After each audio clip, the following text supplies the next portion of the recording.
Dire's courier has been slain.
Radiant's top tower is under attack.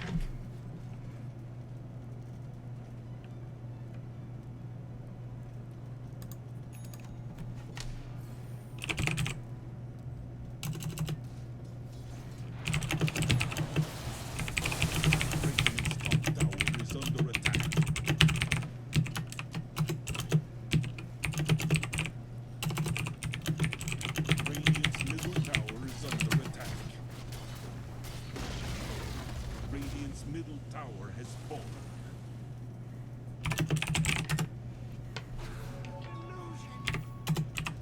Radiant's middle tower is under attack. Radiant structures are fortified.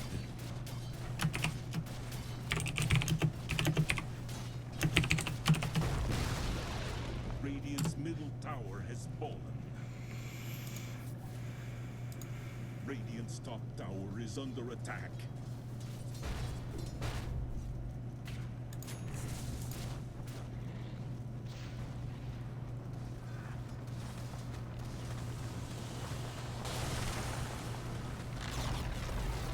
Radiant's top tower has fallen.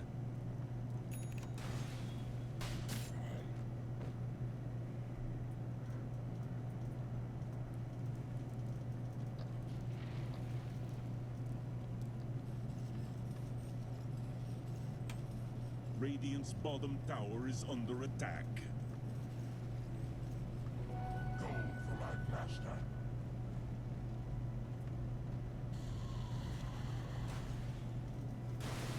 Radiant structures are fortified. Radiant's bottom tower has fallen.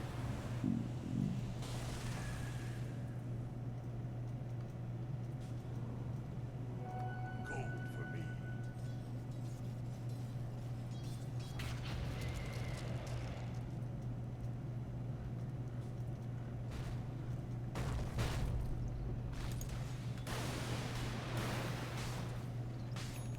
I think that's the one.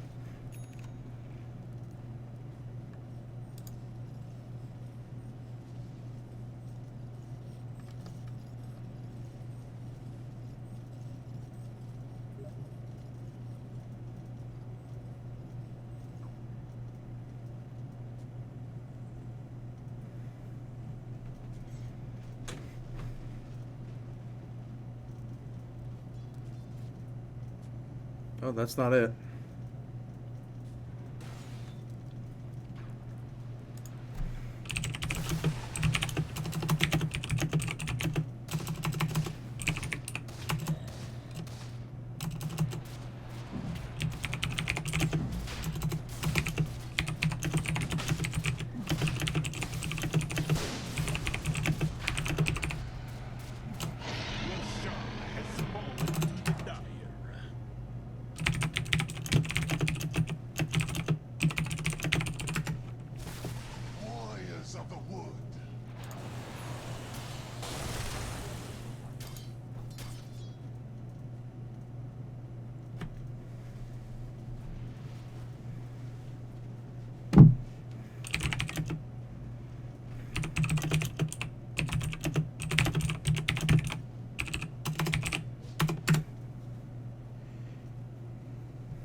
Time to edit the title.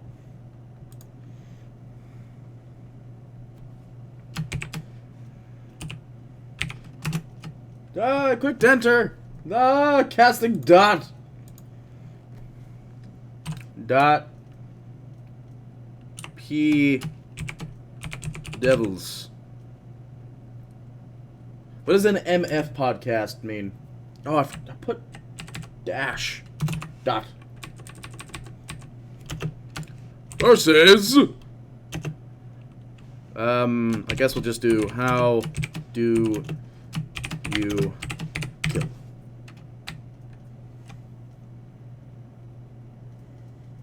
I don't want to do like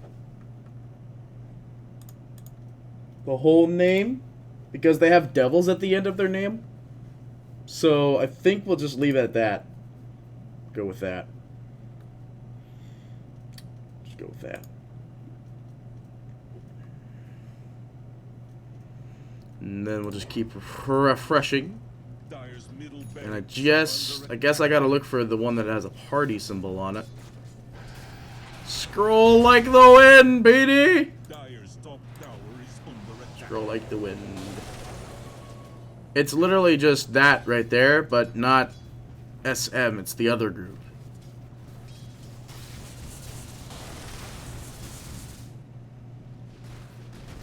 But apparently the other team has not responded.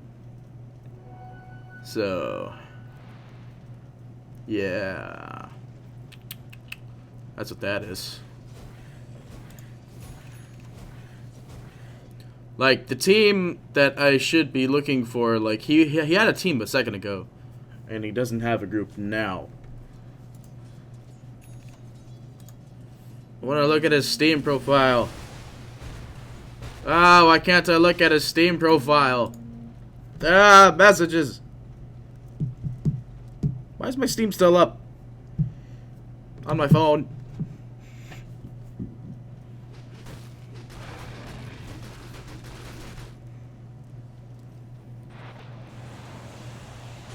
Nah, that's funny. Funny. Just gonna watch this random game. Should I cast this random game? I don't even know who this is. Who is this? Oh, it's somebody on my friends list.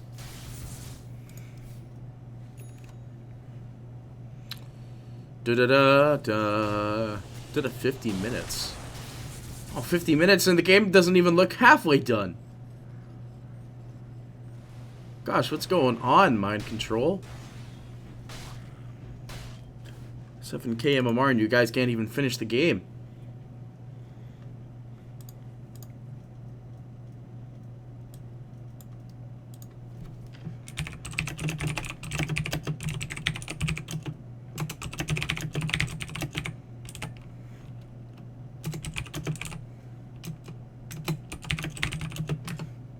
He's DC'd. Why are they pausing? I have received the message! Oh, okay. Oh, I'm going to my lobby now.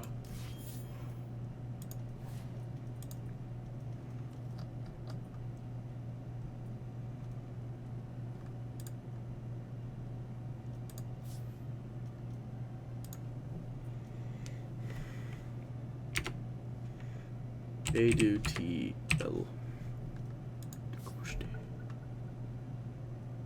Caster. I am here.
Ah! No bots, there's a password, there's spectators, US East, no cheats, visibility, friends! Let's do it! It's the first game I get to actually cast. I didn't go to my Twitter! Shoot! I didn't go to my Twitter.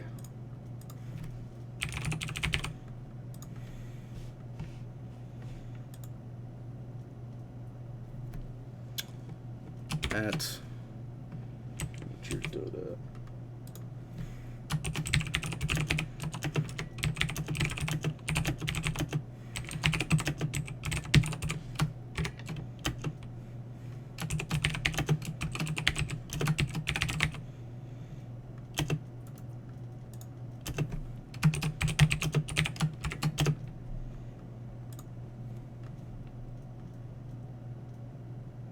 Why does it still say working for 2.7 KMMR?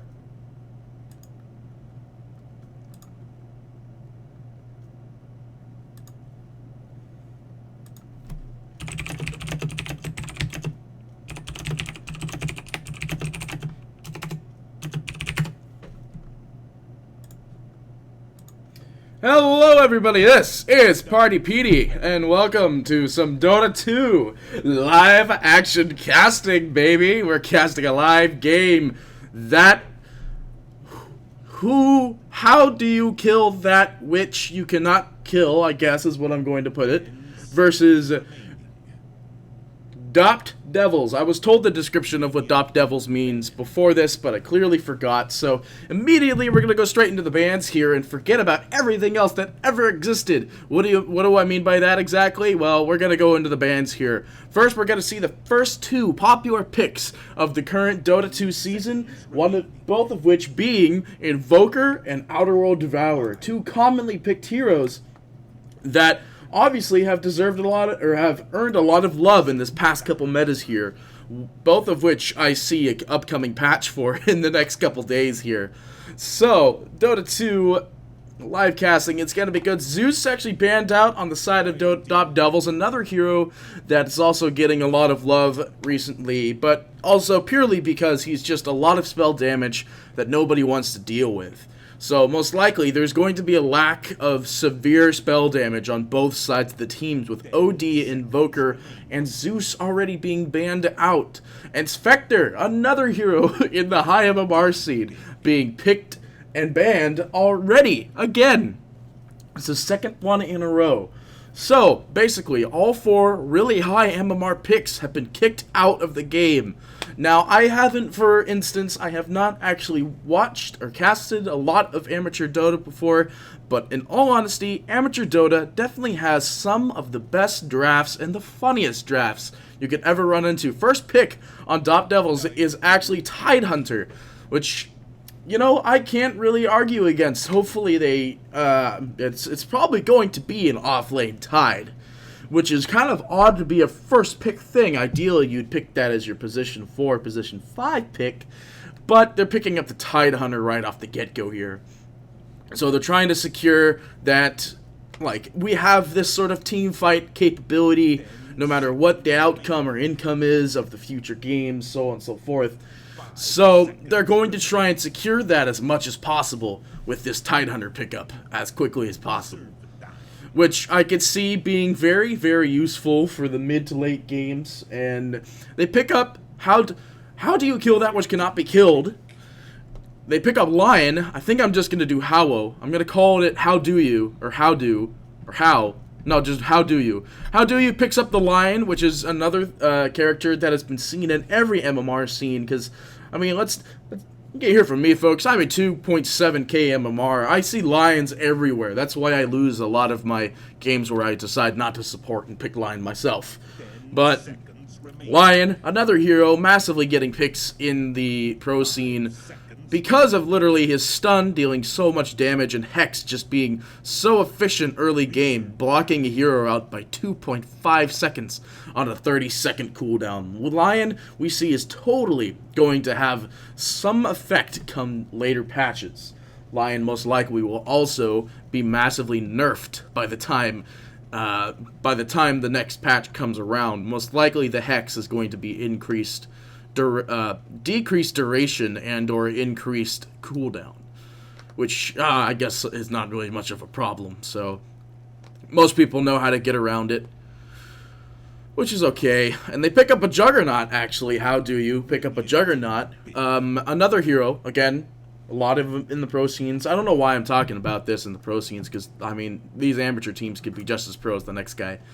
But basically, Juggernaut picked up here, which is also another very good hero. He's extremely situational. He can be played as the hard carry, the semi-carry, or even the semi-core, going for a push strat with a Battle Fury Desolator going for massive lane push. I guess, I mean, it's an okay pick against the Tidehunter. I'm sorry, folks, but that beeping happens every now and again in my office, so we're going to have to deal with that while I'm talking here. I will be able to talk over it. Happily, I can put my hand right here, and hopefully that'll help it, but clearly it won't. Anyway, on the other hand, Dazzle's just popping around the corner here with another support pickup on Devils, so Another very interesting pick, Dazzle picked up, probably not to counter the Juggernaut, but to counter the Lion, to prevent ulti damage. Something that I could see from How Do You Kill at this point is possibly a Legion Commander pickup, in which case they could lean off with the Lion. Instead, Dop Devils actually ban a Lich, so there's like a little less support going out here on the side of How Do You. Lich I could see preventing a lot of team fights on the Tidehunter. Ember Spirit picked up or banned out on the side of How Do You, which I could actually see as being a really good situational carry for the side of Dopt. So that'll deal a lot of unnecessary damage that doesn't need to really be done here. There's a little thing on my mic. Okay, the screeching's done.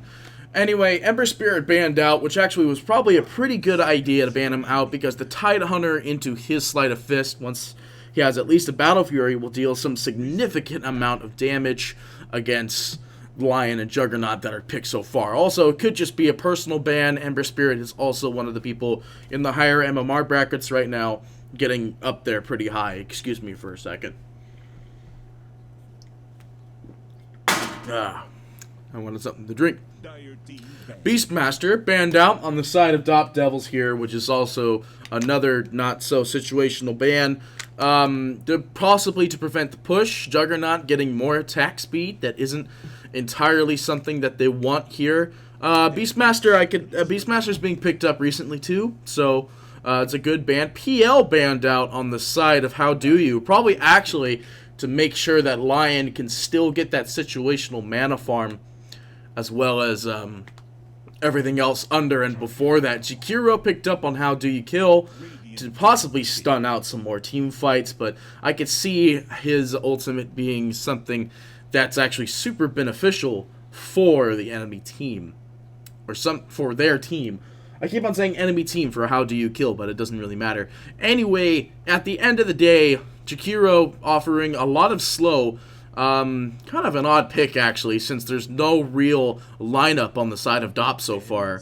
And there's a Lion and a Juggernaut and a Dazzle Tidehunter picked up. So Jakiro, I guess, would be that kind of like mid-keeper here. In fact, he could go Semi-Core with the Liquid Fire.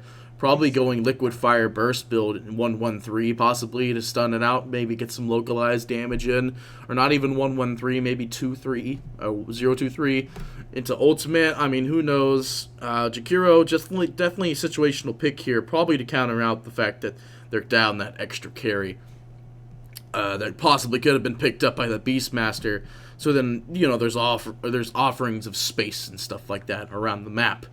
So, with Jakiro being picked up, Juggernaut, everything else, Vengeful Spirit being picked up, could be a semi-core Vengeful Spirit, actually. They're going really squishy so far against this Juggernaut. I don't know what Dopt is actually doing to try and counter this out here with how much damage and how much supportability that Dopt can do here. Obviously, the swap can take out the Juggernaut and so on and so forth, but then you still have the Lion stun after the swap, and even Jakiro's Ice Path actually reaches basically the same length of Vengeful Spirit's swap at level 1, so swap isn't really going to be that good, especially since it's not entirely that effective at the very beginning of the game.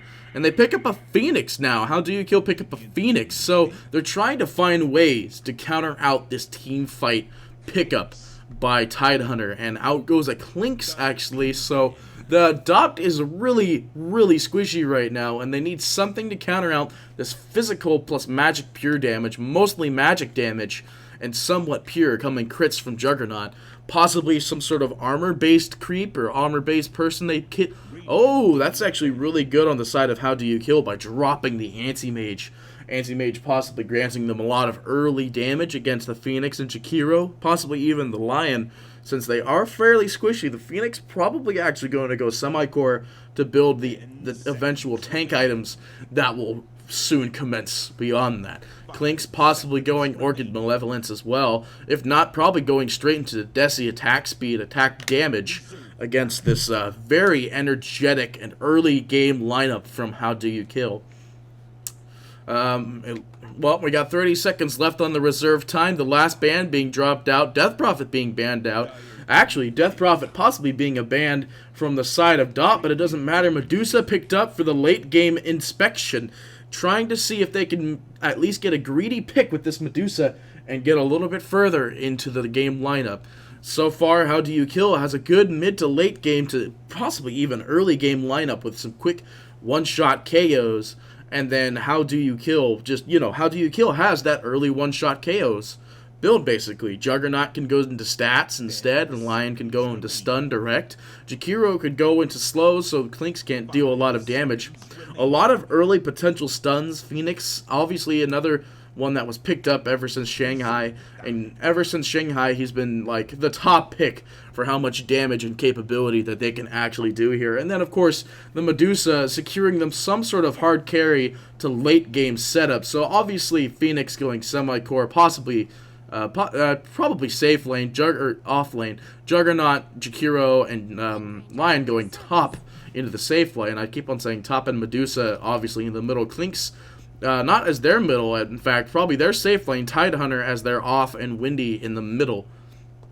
So we're going to jump into the game here, and hopefully I have the chat set right. It looks like Clinks is actually DC'd. I am in the wrong chat.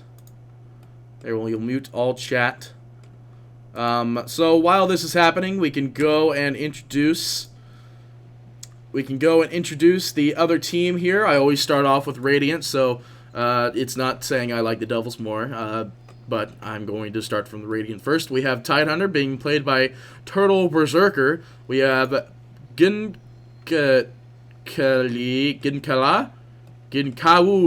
being played by Dazzle here, and then Hope being played. Hope is playing Clinks. Kimbrell is playing the Vengeful Spirit. Sorry if I pronounced your name wrong. And Kriri is playing Wind Ranger, which is really Wind Runner. Screw you, what is the name of those people? We're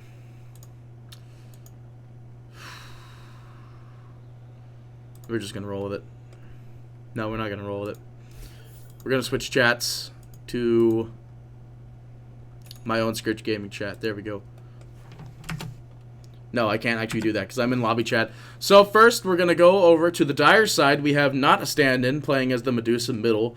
Looks like the off lane being the Phoenix here. I don't know what the picks are, but obviously this will be safe lane. Pings out, going out by... yeah, all that stuff going on here. Lion being played by Underkill. Yellowut is playing the Juggernaut. A really ugly-ass mask. No offense, I don't like it. And then Juggernaut, or Jakiro, being played by Purchases. I was going to say Purchases, but whatever. So, the safe lane is the Tidehunter. He's going to go place that aggressive ward almost immediately.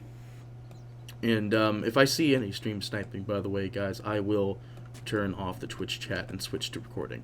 So, it looks like Tide is saying he's gonna go around by the looks of it. And Yellowut. Yeah, they're all camping out the top rune here, and nothing's really happening yet. No sentries picked up. There's no sentries for dewarding. Jakiro just floating around here as well. A ward placed up on the corner there. Tidehunter going for an Iron Towel on his first item here. So top rune going the way of the Juggernaut for sure here. Unless they want to give it to the mid, not a stand-in, and most likely it is going to the mid, not a stand-in. And Windrunner going to get the mid rune as well, which is definitely beneficial for her. Can I... Wrong one. Can I center on her somehow? No, I can't, because I don't have grouping set up. That's right.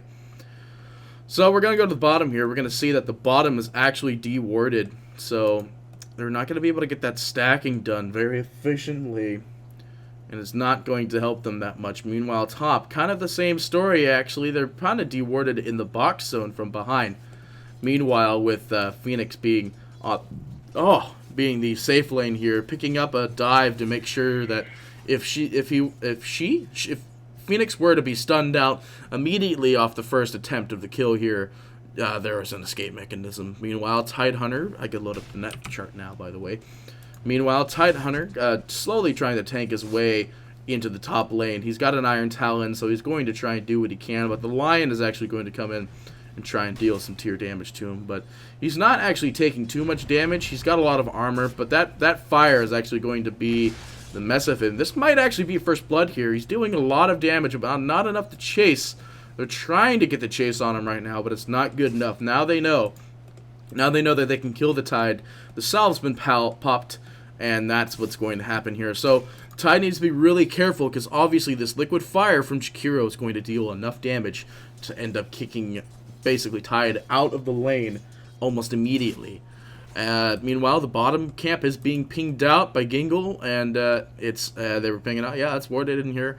Meanwhile, in middle, Wendy's trying to farm up as much as she can. She's gonna go for probably the shackle plus heavy arrow, so 1-3-1 most likely. Not a stand-in, taking a lot of damage here in the middle, and it doesn't really matter exactly, because not a stand-in is actually on the lowest Neth chart right now at 5 last hits total, and for some reason is mana popping the Windrunner directly.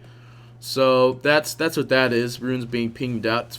It's 2 minutes. So yeah, so obviously the Tidehunter kind of being shut down in this off lane fairly effectively due to that liquid fire just providing way too much damage for everyone else in the lane here. And they're pinging out that Tidehunter is in the jungle here, and that's exactly what's happening. I need to figure this out next time I do casting, because they're pinging out like everything all the time. So they're going to try and stack the camps, so on and so forth. Everything's going pretty simply and pretty easily at the very beginning of the game here. At 3 minutes, there is not really too much aggression going out. Obviously, Phoenix also shut down out of her lane as well, but she's going max Fire Spirits instead of going into Sunray, which I guess makes sense because she's solo lane.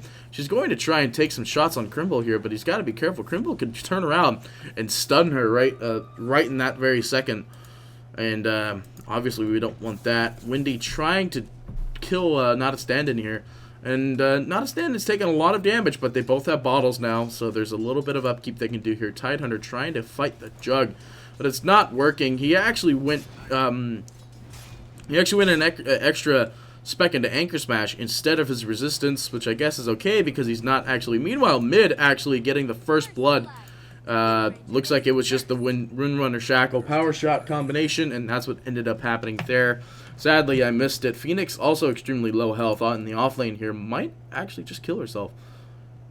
Is that what's happening? No, she's going to meet the courier. What's happening here?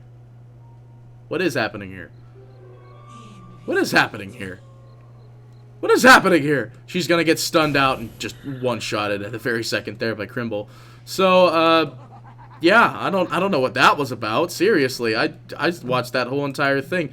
Little fight going on for the top rune here. Might actually not be good for Kirill. She's gonna take a lot of damage to that dot, but it's not gonna do enough. In fact, Tidehunter waiting on the end here to try and help her out if it was needed. But looks like Tidehunter's not going to be in range to help Kirill here. My mouse has a bit of dirt under it, and it's really annoying. But meanwhile, just, everyone's getting that farm going up here. Wendy being top net worth at the moment with, there's 2 total kills on the board. 2 total kills on the board. 2. Wait a minute. Oh, right. The dude died.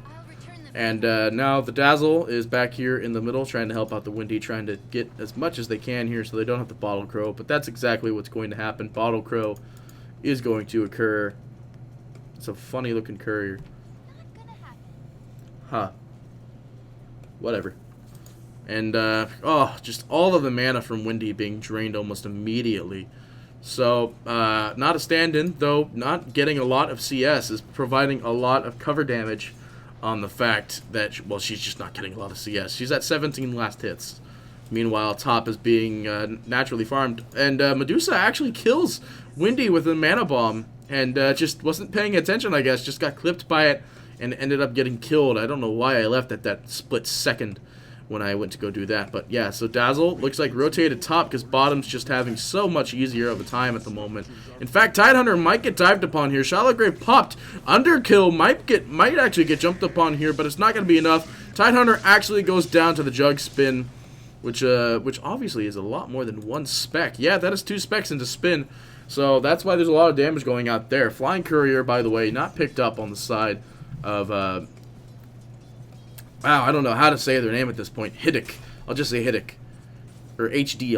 I'll just do how do you? I don't know. Tidehunter TPing back into top. Meanwhile, bottom is getting some absolutely beautiful farm. Clinks kind of not on the top of the net worth chart, 33 and 12 versus the 5 and 4. Obviously, 5 and 4 Phoenix isn't really going to be a lot compared to that, but obviously we're just going to roll with it, and that's what's going to happen here. Hope trying to get some necessary damage on this Phoenix, trying to zone her out as much as possible. Of course, missing CS at the same time, which is something that you don't really want to do as a Klink, especially with this counter up mid-game to late-game lineup. They don't really want to miss out on a lot of damage. Looks like they're going to do exactly that and deal whatever damage they can. Windy, Haste Rune, trying to go in on Nada stand-in, but Mana Pop goes out, and she doesn't have enough mana to do the Shackle, but Stun pops, but she's got too much mana for Nada stand-in at the moment. In fact, pops the Bounty Rune even to be safe. Kirill just trying to dive as much as possible with this Haste Rune, but it's not going to be enough. She's going to head back to the top and realize that there is no rune there, so she's going to have to run a little bit more to Sadness. Meanwhile, Nada stand-in, still 100% okay, has a bottle. I could probably get a bottle on my Medusas from now on, because holy crap, that was smart. And Soul Ring picked up on Klinks, so there's going to be a little bit of that off-lane support coming in too, since he's going to be able to Soul Ring and sap anyway. I mean, he is sapped right now. I don't know what he sapped, because obviously it wasn't that much. But they want to try and go on this Windy here. They want to try and catch Windy out by the bottle jump again, but instead she's going to go back with Dazzle, going to recover for that lane, for that missing lane for the time. Meanwhile, Tidehunter just trying to get zoned out. Klinks finally gets the Phoenix with the help of Kimbrel, and Kimbrel finally gets the Phoenix with the helps of Kimbrel here, and that's exactly what's going to happen. Meanwhile, top, again, Tidehunter just getting zoned out completely, and just not being able to get into the lane and being able to fight anything. Literally, he can't fight anything. He's going to try and recover with this Bounty Rune top, and trying to get back in here. Illusion Rune being pinged out for bottom. And, yeah, Boots picked up Jakiro, just offering what he can with this 1-3-1 eventual build here that he's going to end up going. With this Liquid Fire, he's completely shutting down the Tidehunter in the lane, of whom is having the worst time farming. He's in the side, just not even farming anymore, pretty much. But he'll have to live through it. Everyone has to live through their bad times in Dota. So, yeah, everyone has to live through bad times in Dota. Everyone knows. So, Tidehunter and Dazzle are now in the top lane. Meanwhile, with the Klinks just basically free farming bottom with the Vengeful Spirit, roaming as much as they can with this Vengeful Spirit. But the Liquid Fire just, again, providing way too much power on the side of how do you kill, with just how much damage it could do to this Tidehunter without even trying. Like, the dot damage is something that is pretty much destroying this Tide here. Meanwhile, mid being pinged out. Not a stand-in is right on top of it, but Lion's going to try and get a counter stun. Misses. And not a stand-in is actually in a really bad spot here. Actually, never mind. Kim Bell might actually go down here to a dot snake, but that's not the case. Kirik trying to get back in here. Windy trying to get some pop shots on stand-in, but it's not going to work. And yeah, we're just going to re-rotate back in here, and that's what's going to happen. The X-Ping came out by the Lion, and that's what happened there. Thank you. That is what happened there. And salved up by Dazzle. Bounty Rune being pinged out for top. Not actually being pinged out, being picked up for top. Instead of the Windy getting it, and they're saying here is a regen rune, and it's gonna be too late because Medusa is going to come in and Underkill is going to make sure they don't get it. Meanwhile, top, the Tidehunter just taking a lot of damage here. There's not going to be able to get another dot on this Jakiro. In fact, Jakiro being counter chased, he's got a headdress, so he's got some pretty good regen. Kimbrel came back in. He's got level 4. Could stun out the Juggernaut, but it's not going to be the case. Jug actually pops Healing Totem, and he's going to get back up pretty soon here. Tidehunter heading back into base, while, again, bottom, just trying to zone out as much as he can. Klink's now on the top net worth chart with 4.8k. And, see, I don't think anybody ever calls it 4.8k anymore. That's what I do, is I just say 4.8k. But whatever. So, Klink's trying to get some necessary farm up in this bottom lane here. Probably highest CS actually gets a Medallion of Courage, and he's going to try and fight this Phoenix. Phoenix does have ult, but it doesn't really matter. Hope actually could have been able to kill it. He had rapid fire still on. Now he's not going to, because he took one too many tries at it, and now he's going to pay for the fact that he just didn't think about it as soon as possible. He's going to end up dying here. Salve will pop, but he doesn't have escape, and he's dusted. He's spotted out by the Phoenix. He's going to try and kill the Phoenix. The Phoenix almost dies, but instead, Phoenix ends up getting the counter shot. In fact, Windy comes in and pops a power shot in as well, right on top of the Lion, killing him, of whom took, I don't know where he got the damage from, but Windy just trying to do her best to try and continue to rezone out this Phoenix. Meanwhile, top, they're just trying to get the farm where they can. Tidehunter finally has Arcane Boots. He's actually above the Phoenix for net worth at the moment, as well as Vengeful, which Vengeful actually has been roaming all game. So I don't see why that's not a thing. Meanwhile, not a stand-in. Medusa getting the middle and being able to pop as much damage as she could. She's at number 4 for net worth at the moment, at basically tied with the Juggernaut, actually, with Windy and Clinks both fighting for top net worth at the moment on the side of their team. But looks like they're pinging out the Juggernaut here. They want to get a swap out, but Crimble was not close enough. In fact, not even 6. So there's going to be no swap going out here. They're going to try and pull the next wave. They need to be a little bit careful. Jug is 7. He is 6. He does have his ultimate. He could jump on Hope and possibly kill him in one get-go. But instead, they see that the rotation's coming out, and the Lion understands the rotate is going out on top of him, and he's going to go back. All TPs are set towards top at the moment, except for the Phoenix, of whom is farming bottom. Phoenix doesn't have ultimate anyway, so obviously she wouldn't be able to help the fight too much. She's pinging him out, and instead the Tidehunter is going to get stunned out immediately, stunned by 3 different things.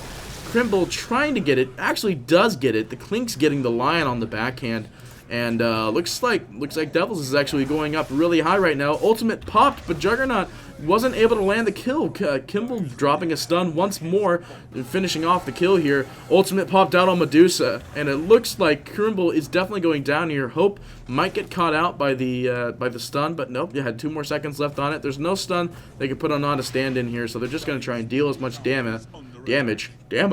They're going to deal as much damage as they can before she ends up leaving, so that she would be stuck in the base for a longer time. But again, there's a bottle, so it's going to be really quick. Tidehunter, looks like he's actually going for the Mech Tidehunter build at the very beginning instead of going for Blink Dagger, which I guess is a very obvious pick because they're not really melee heavy, so they don't need to counter out a heavy team fight. And the team fight, I guess, would primarily be based around the fact that the Phoenix was jumping in to ult, and that is the team fight, so on and so forth. And they're going to try and fight off this top here. Hope getting caught out by the Phoenix Dot, and there's all 4 of them top here. They could still get it, and swap is up. They could easily swap out this Phoenix and end up killing the Phoenix, especially since Dive is on a 15-second cooldown if they do swap him. Meanwhile, Kree is just trying to get some farm in the forest. This actually pretty much has Ags. That's the 6.8k net worth chart here, and it's obviously going up. Different is experience, pretty good. Net worth, everything like that. Items are pretty solid. I'm clicking buttons to figure out what they do. So meanwhile, they're just going to continue to farm out top, and they're gonna pop the fortification actually on top, and the fortification is popped on bottom. Meanwhile, Hope popping the Jakiro in nearly 3 shots with this Medallion of Courage. Might actually just go into a Desolator anyway, but the Phoenix is going to... Oh, he's got to be really careful here. One more shot and he could have been dead for sure. But it doesn't really matter. The top tower is going down. They popped the second fort, which I don't understand, but of course, I'll be right back.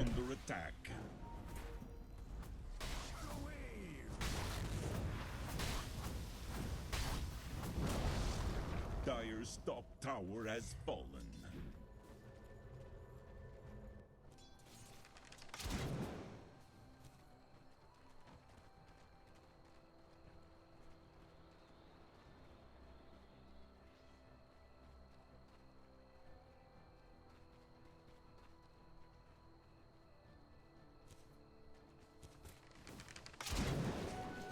Gift from the goddess.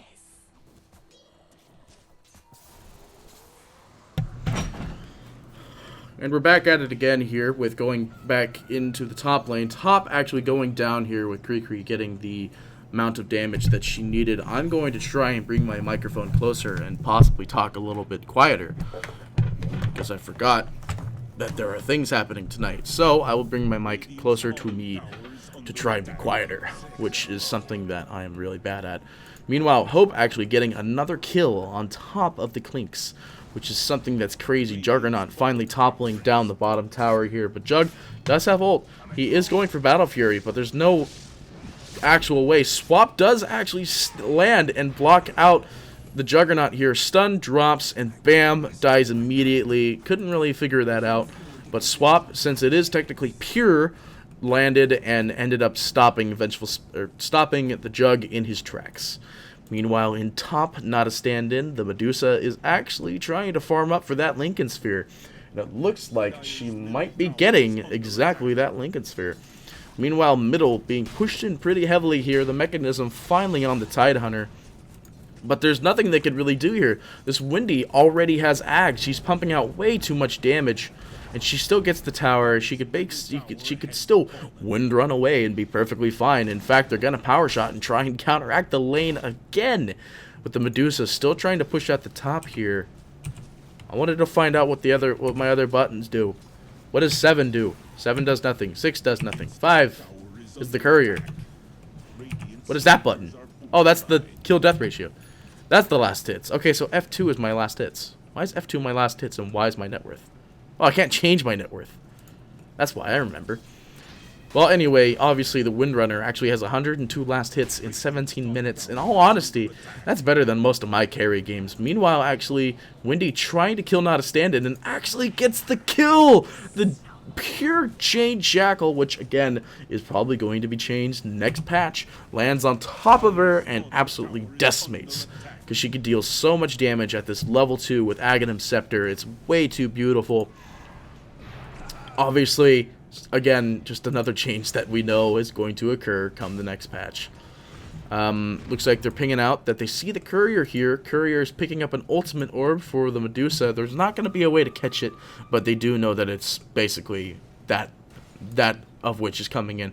Desi is dropped out on top of the Clinks. He can literally one-shot kill almost anything he wants. The Clinks has been pinged out. Kree dropping the Juggernaut again with one of the pure most annoying abilities in the game, Perma Shackle. So I love it. Why is it? Oh, because he's got the... Yeah. Got it. So Perma Shackle basically just absolutely decimating that team fight. Phoenix trying to find a way to initiate a team fight here, but it doesn't really matter. The Dazzle ultimate is popped, and looks like the Phoenix trying to build some strength items to try and counter out a team fight here. Looks like it's a perfect place to pop the ball, and ball does go down here, but it's not going to work. Dazzle, or the Desi on Clinks, is going to drop it almost immediately. Hope has no way out of this. He's not going to be able to sap, but he's not dusted either.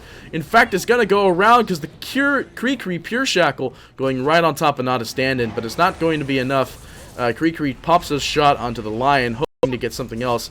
And the Vengeful Spirit actually going down here as well.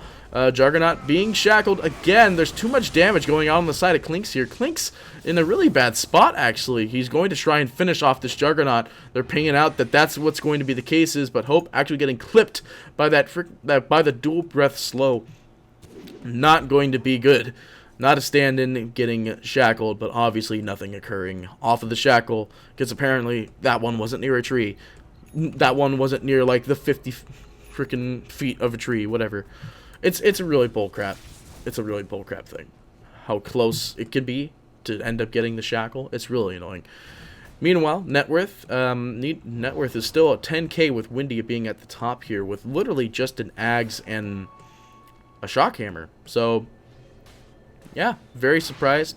Windy Illusion's going to go down into the middle here. The Clinks carrying at 9.5k with just a Desolator and a Medallion of Courage, which might be used here pretty soon. Could be used on top of the Juggernaut here, but Jug doesn't have ulti. And, well, he's going to do exactly that, but there's not enough damage on Clinks yet, despite the fact with Desi and your Medallion of Courage, but it's not going to kill him. He's not going to get another second shot off of here, and he's going to move on, actually TPing back into the base to end up going from there.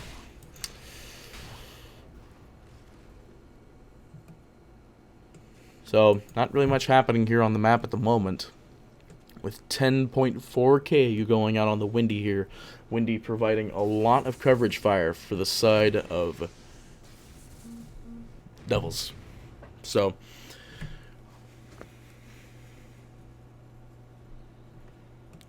my phone vibrated. My phone vibrated.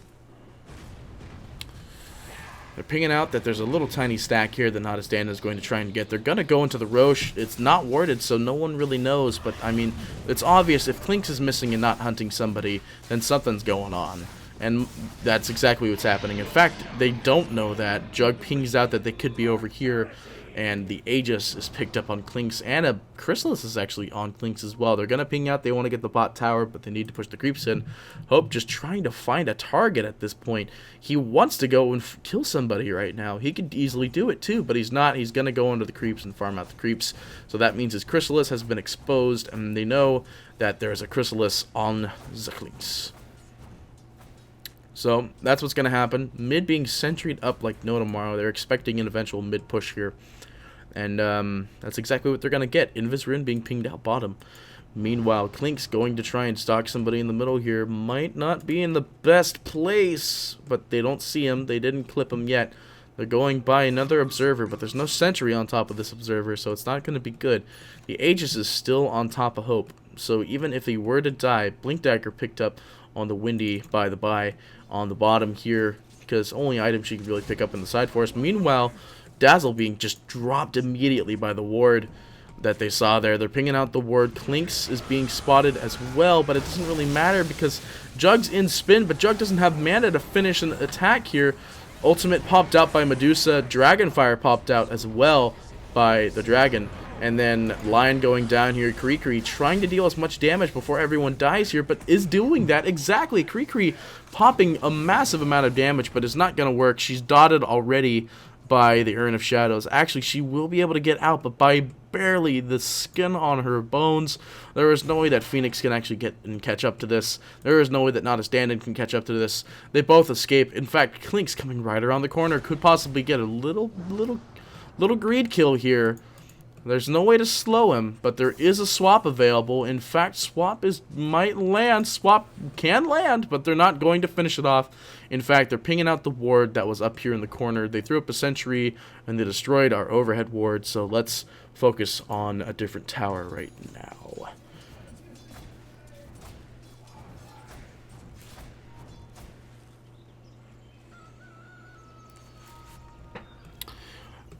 Meanwhile, Haste Rune being picked up on the bottom here, and Clinks is going to try and hunt for this Juggernaut up on the top lane. The Jug doesn't have ulti, but does have Dust. It could be turned around immediately, but it doesn't matter because 3 shots ends up killing the Juggernaut. They're saying we need some wards up in our forest here because obviously I can't farm with this Clinks just popping shots on me every day, all day. And looks like some sentries are actually coming in on the courier. Not the case. Ogre Club being picked up. Vengeful Spirit killing Phoenix. Where? Ah, bottom. Okay, with Krikri. Got it. So, Vengeful Spirit actually dropping the Phoenix down here. Ghost Scepter being picked up on Phoenix, or on Spectre. Possibly as a defensive item, possibly as an offensive item. I don't really know. I don't really care, in all honesty. But Not a Stand-In, trying to farm out, but could be in the wrong spot here because the Clinks is right around the corner. They didn't hear him, but they do see him. Not a Stand-In. He's losing a lot of mana here, but not enough to end up going down to Hope yet. And there's too much damage going out. It looks like Underkill is actually going to go down here instead of the Medusa, which is not preferable. Kimbrel taking a lot of damage to these saps and everything like that, and looks like she's going to build an Aether Lens as well as a Ghost Scepter. I'm trying to talk more softly, and it is not working. I'm not trying to seduce you in any sort of way, but I must talk softly as I can into this microphone. Anyway, Krikri trying to get up some necessary farm here is at 2.5k total gold at the moment, with 13k on the net worth chart at 26 minutes. She could easily buy another Hyperstone, which obviously she'll never need.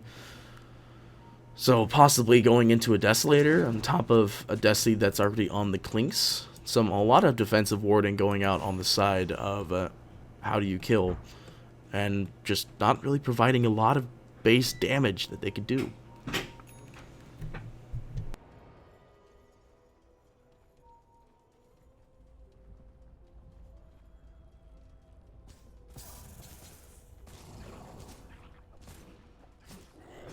Seven in a row. A girl? I've got the magic touch.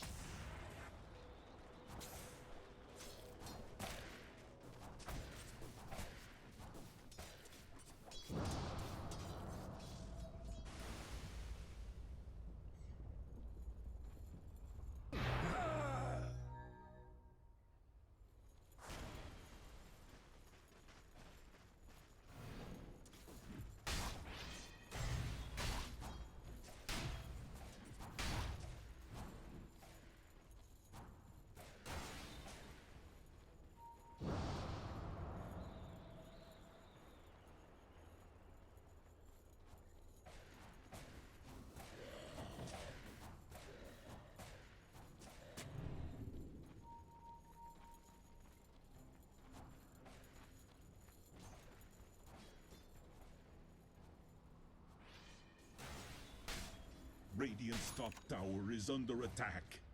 Radiant structures are fortified.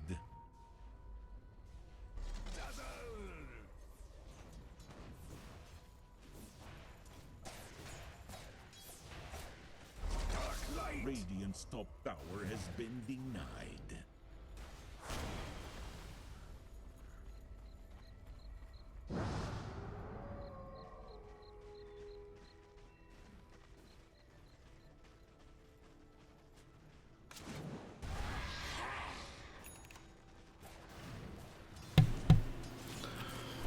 Sorry folks, just had some technical difficulties with the microphone, so we're going to get right back into it.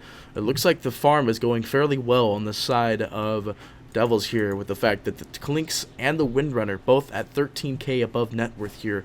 And meanwhile, Windy popping another shot onto the Juggernaut, killing Jug with little to no, like, just the perma shackle, everybody. Just ban Wind Ranger as much as you can. That perma shackle is absolutely dangerous, especially against this team of very squishy people. No high durability, and the fact that they have so much armor they could put down on situational. So it looks like the swap actually goes out on top of the Jakiro, disabling one of the primary junglers.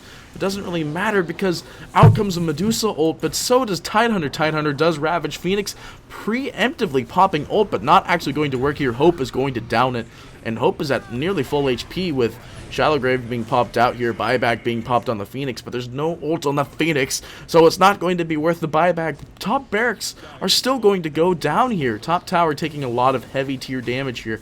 Juggernaut is back in the fight here, but right click has been disabled by Kree by this ultimate here. Jug popping as much damage as he can here, but it's not going to be enough. Kree is going to escape with barely the... Oh my gosh, she has 14 HP. She's barely going to escape here. Blinks into the forest and TP's out immediately. Possibly a counter fight on the side here. Not actually going to be the case because Hope doesn't have a lot of HP here. He's waiting to sap this next creep wave, and Hope needs to get out, and actually is going to get out. Soul rings and pops out as quick as possible. So meanwhile, you know, 26 to 10 at 30 minutes. So there's at least a kill a game either side, but 14k net worth is the second highest, with 15.5 being the highest on the Windy. Windy providing a lot of situational damage. Windy's still holding on to all of her gold. There's no reason why she should be doing that, but she is. She's holding on to all of that gold. Which is something I don't understand about pro players, is why do they hang on to their gold for so long when they know they could be buying more core items? Carries wise, at least. Well, I haven't figured that out yet, so we're going to keep on questioning that until I figure it out. But until I figure it out, we can obviously forget all about it. Just don't even think I asked that question. It's Dota. Who cares? Stats and stuff. Anyway, so we're going to go back in the middle here. Looks like Vengeful Spirit's getting pretty dang close to her to her Aether Lens. There's nothing on the courier for it. They're going to try and stun out the Wendy here. Wendy pops her ultimate, but doesn't... I don't know who she landed it on, and I'm not going to look in the combat log for it, because I'm not a nerd and I don't use combat log. So, because I'm not a nerd and I use combat log. But we're going to try and work our way around here with this middle, plus the fact they're popping sentries like mad in the middle here. They're going to try for the Roche again, but Roche is not up. In fact, it could be a little bit longer. It could be the long respawn. We never know. But they're like, nah, dude, we got to go down the middle while we have Clinks's swap here. Kree pops the Lincoln Sphere on Medusa. Medusa, by the way, is at 12K net worth, trying to get to that what is those things called? Scotty. I have Scotty, which is ideally at that 35-40 minute pickup on Medusa. That could obviously provide some serious team fight. They're going to try and go for this. They're going to go in Roche at this point. They're not really going to... I don't know what they're going to try and do. Okay, no, they're going to armor up, and they're going to try and go in and fight in the barracks here. Juggernaut actually popping his magic immunity, not a stand-in, popping his ultimate, not going to be able to provide a lot to the fight here, especially since Kree is actually stone formed. Lion pops ultimate, but it's not going to land on anyone. Phoenix trying her best to end up getting some kills here, but it's not going to end up working. So it doesn't really matter.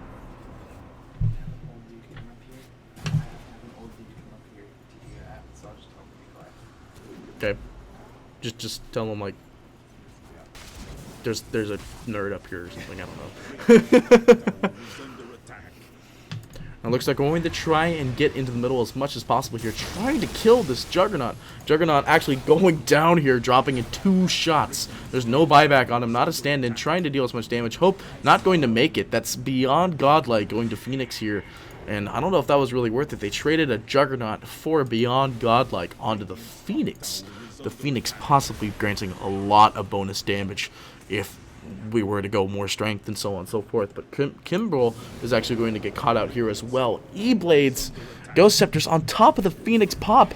Kree trying to come back in, but she's got too low HP. She's not going to be able to get out. Actually does get out because of Tidehunter jumping in with those Guardian Greaves and then getting out as soon as possible. Tidehunter, by the way, also has Blink and Guardian Greaves. So obviously this Tidehunter is showing some absolute farm. In fact, it's number 6 on the net worth chart. So it's providing a lot of space for this Juggernaut here. So meanwhile, on top, Phoenix, pretty low HP. They're trying to defend as much as they can here, but again, the Windy and the Clinks just they have too much damage, and they can't do anything else to prevent this.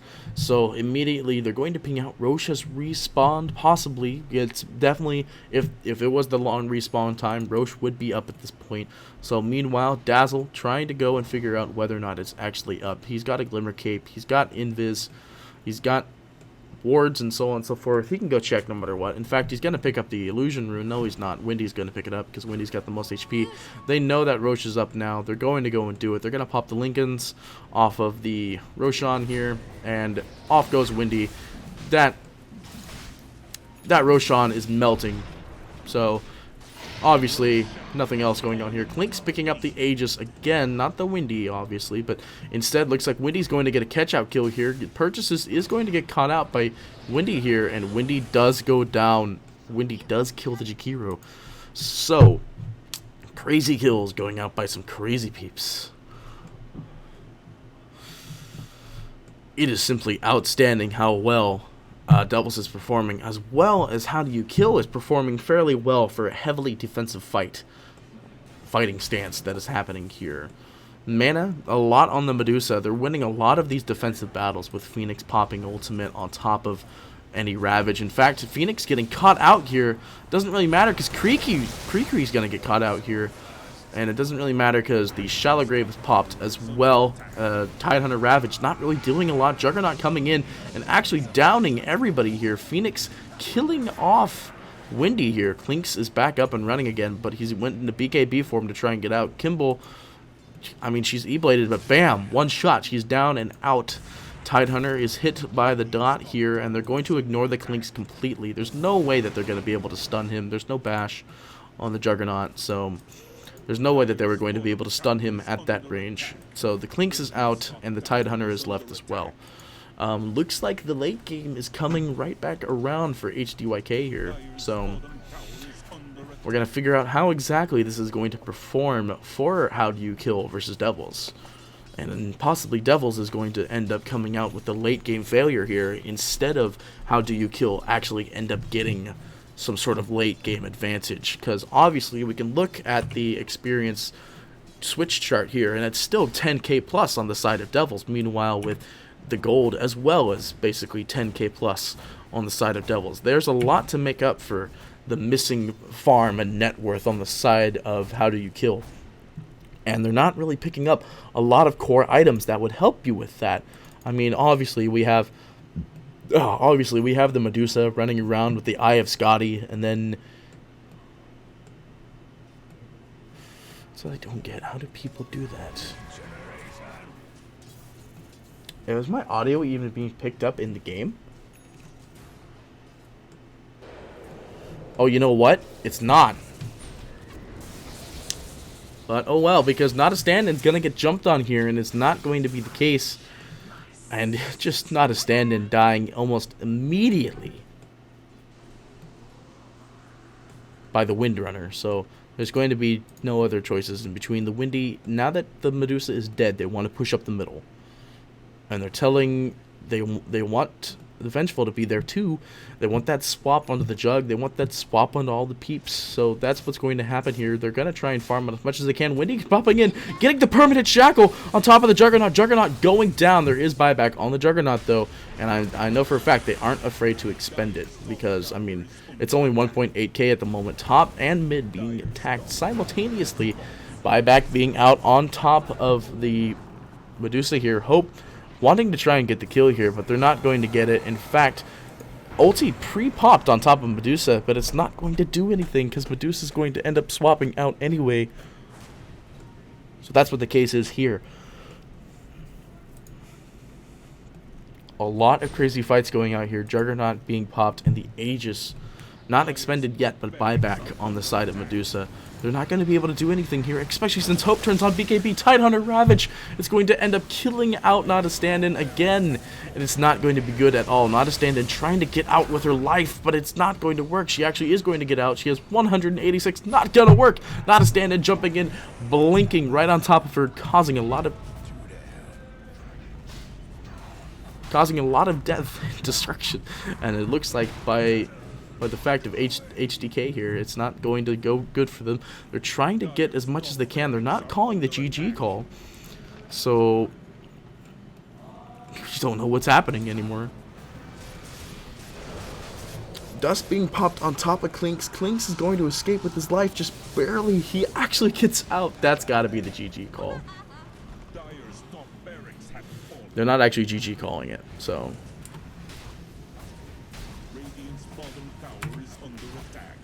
They're like, destroy the...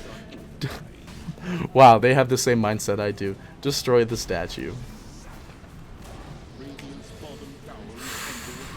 Yep, they're gonna go here. There's not much they can really do to defend. They could be like my team, where we never call GG, so... Cool, be careful there, Tidehunter. You're gonna get... Yeah, there you go, you died. Well, that is game one, everybody. Game one between Devils and HDK. And I gotta say, that was actually really good because HDYK did have a chance there. They were backing up as much as they could, but they couldn't end up getting it just right.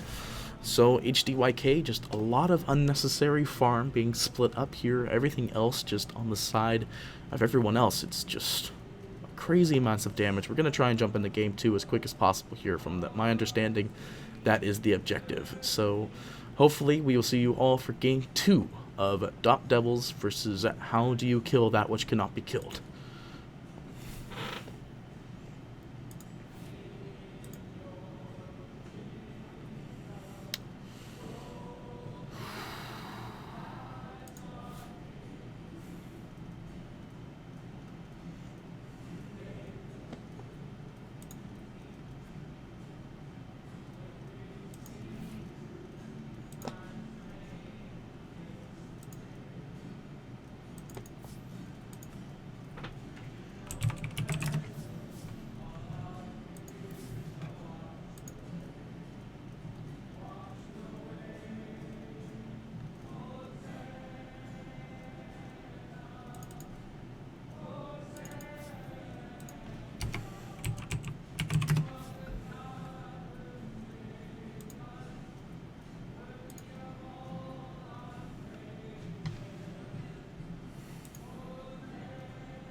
Radiant team banned.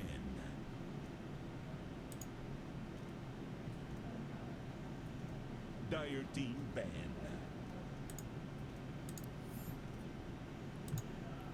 Oh, here we go. That is nifty. That is much more niftier than I thought. Hello, everybody, and welcome to Game 2 of How Do You Kill That Which Cannot Be Killed versus Dota Devils. That's right, everybody, it's Party PD, and I actually have the mic fixed. Holy bacon. I have the mic, and it's fixed, which means if you are watching on in-game, you can actually see me talk, which is probably something I should have done, Radiant team banned. you know, probably post game 1, but if for those of you who are watching on Twitch, you will get on the correct one. 10 seconds remaining. 5 seconds remaining. Dire team banned. So they're going to go straight into the bans here, and it looks like the first two bans are obviously the ones that everyone wants to ban, the Invoker and the Outer World Devourer. But for some reason, Dota Devils decided to ban out the Tidehunter, of which was their key character in teamfights last game, which ended up providing them a lot of open cover. But clearly, Dota Devils banned out the Tidehunter to try and show that they're going to post some other sort of strategy along with what they did last game. So, looks like they're jumping into the reserve time here to figure out what exactly is going on. Does the chat actually say anything? Radiant team Okay, well, whatever. So it looks like How Do You Kill That Which Cannot Be Killed gets picked up by the Spectre again. Bans out the Spectre. So, crazy stuff going on here. Dota Devils picks up the Lion now as first pick instead of letting How Do You Kill That Which Cannot Be Killed getting it again. It looks like something was wrong in the lobby making here, and Dota Devils for some reason picked first instead of How Do You Kill That Which Cannot Be Killed getting first pick, but whatever. So as we saw in game 1, they did a really good job with that disabling post and pre-team. Oh gosh, I got the hiccup burps, dudes. So post and pre-team fight, obviously there was a lot of turmoil floating and jumping around here by How Do You Kill That Which Cannot Be Killed by this Lion pickup, and now Dota Devils, instead of How Do You Kill getting it, Dota Devils now has the pick instead. Hold on folks, I'm gonna get something here.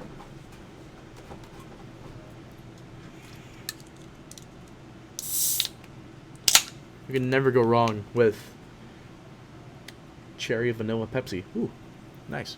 Dire team pick. Gosh, you can actually hear me gulping that. This is a really sensitive microphone. Anyway, How Do You Kill That Which Cannot Be Killed picks up the Lich, which was actually banned out last game, which I thought was a very strange thing to ban, but I guess now that they have it, it's going to be a whole different situation. So, obviously, I haven't seen Lich in a lot of pro gameplay. The Faceless Void Radiant team actually picked up on the side of How Do You. So they're looking for some sort of chrono-based damage fighting, which is something that is very situational against Dota Devils and How Do You Kill. So, it's going to be very interesting, but the Lion can stun the Faceless Void while in Chrono, so it might be a little bit of a difficult pick on the side of How Do You, but they're going to hopefully get through everything else perfectly fine with this Faceless Void pick. In fact, it's probably going to be the offlane, since offlane Faceless Void has been a very common thing recently. So, hopefully they'll get that through and out of the way here. Wonder if they can hear me doubly. Wonder if you were able to hear me in the first place. I wonder if bacon is an object. Oh, for some reason I muted desktop audio. I guess since I can't hear myself in-game, you won't hear me, but you never know. You never know. It's a good thing I mute my Twitch chat with my one viewer.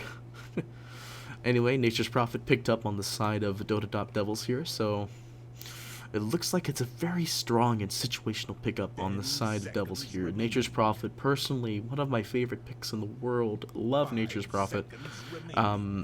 Obviously, it can provide a lot of counter ingenuity is the better word I'm looking for against this Faceless Void pickup. Not to mention, Lich popping a lot of damage onto the Treants, though, could possibly drop Nature's Prophet pushing potential very early, so this might be a jungle Nature's Prophet to an offlane Nature's Prophet. Since every offlane can actually benefit from being offlane now. So, meanwhile, on DotP Devils bans out the Sven, which is a very strong pickup against the Nature's Prophet Treants, especially in this meta because Cleave still does a lot of pure damage despite being your base damage as damage. So another thing that's very strong and like very sturdy on this, and we're looking forward to seeing it. So let me just check in the chat. It looks like they didn't really care that they got first pick, but for some reason they didn't get it, so it's all good. They didn't really care. The Dazzle banned out on the side of how do you kill that, so on the side to ban out from Devils. In all honesty, the Dazzle didn't really provide too much for them. That extra armor definitely was really good for them, and it provided a lot of extra team fights. The Zeus actually banned out, which is another good thing to use against that Nature's Prophet, because the pure burst damage, and then PL banned out on the side of that which you do, not that which you kill. I don't know. How do you kill that which cannot be killed? I think we'll just do how do you kill, or something like that. Witch Doctor being picked up on the side of how do you, and another very chrono-based character. Despite Ward not working in Chrono, Rubik being picked up. There's a lot of heavy spells that Rubik actually benefits from. So I'm not too surprised at how beneficial that a Rubik pick is here. And most likely this will be semi-core Rubik with Lion being pure support, as semi-support Rubik. Most likely semi-support Rubik. In my opinion, he would best suit as a semi-support Rubik. So hopefully we will get that done in Dunskies. Done in Dunskies? Is that a thing that people still say?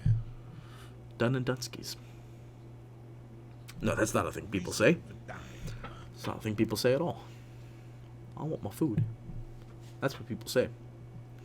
People say I want my food all the time. But it looks like Rubik just is super beneficial in this game. There are 3 different things that would heavily benefit a Rubik player. A Blink Dagger and Aghanim Scepter Rush for Rubik is definitely something that is key to team fights in the future with How Do You Kill versus Devils. Looks like How Do You Kill is having troubles picking up their next carry and or support, which obviously is going to be something very hard to do against this Rubik, who can provide a lot of cover damage.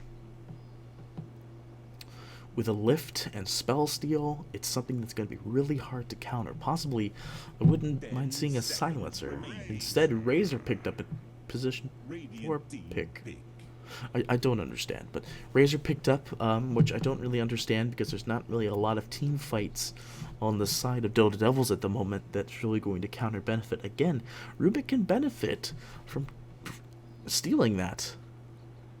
Yeah, Rubik can benefit from stealing that like quite nicely, as well as damage sap. He could damage sap the Faceless Void while in Chrono if he manages to cast it before Chrono. So, I mean, Razor, kind of okay pick. I could see the damage being really good against this really squishy team, Lion, Rubik, Nature's Prophet. But yeah, I honestly don't know. But it looks like How Do You Kill looking for their last carry here, or their semi-core, while Dota Devils is also looking for the same thing. Oh no.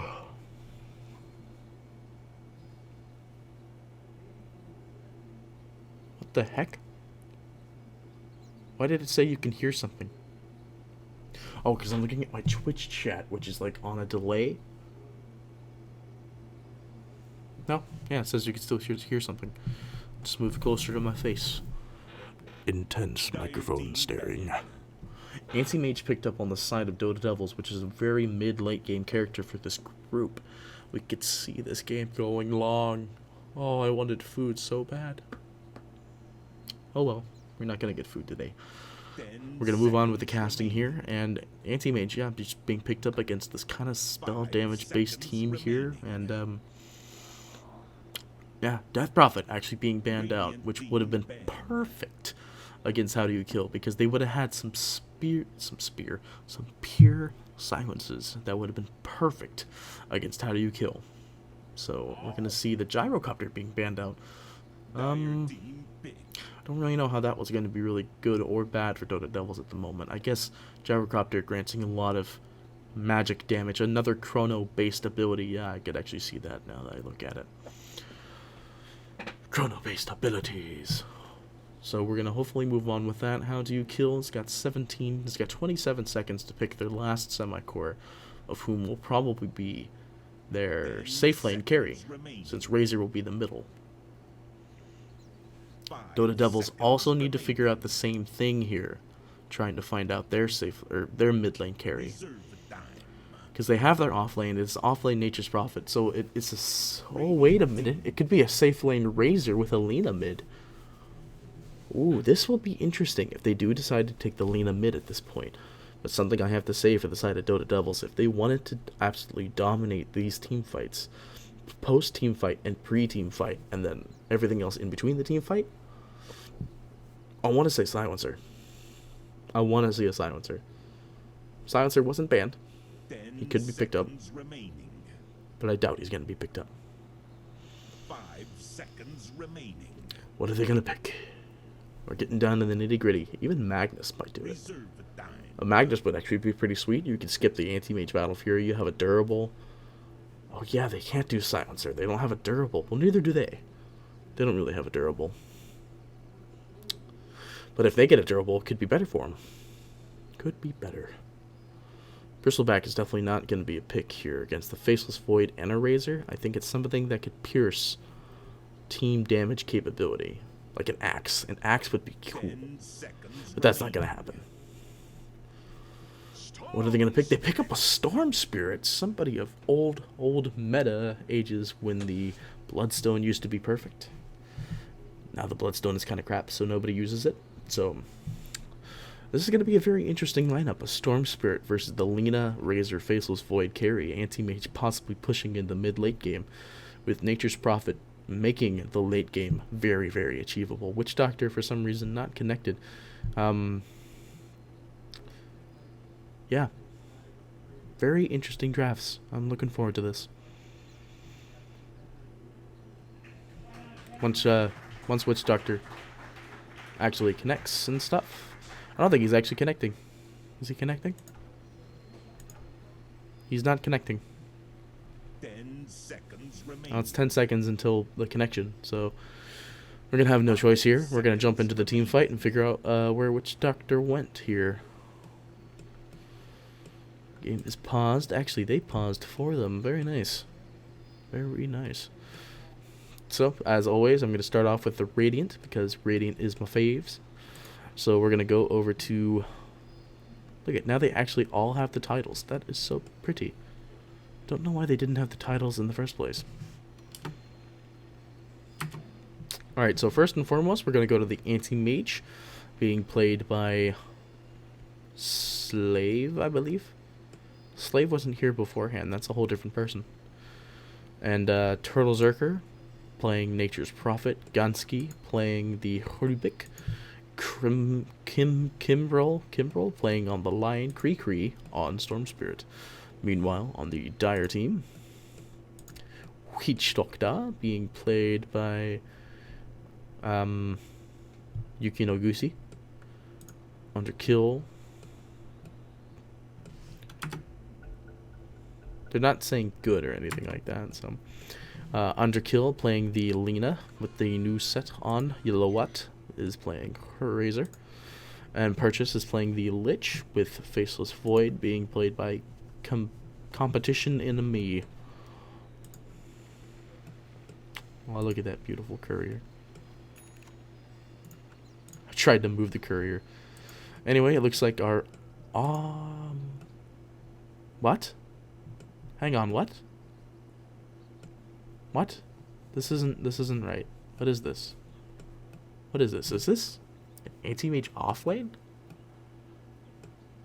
Oh no. Oh, okay, they're dual laning. They're dual laning with the lion. Oh my god, that would have scared me. That really would have scared me, in all honesty, if it was a off lane line. Or an off lane anti-mage, solo off lane anti-mage. Yeah, that was not gonna be the case here. Not gonna be the case.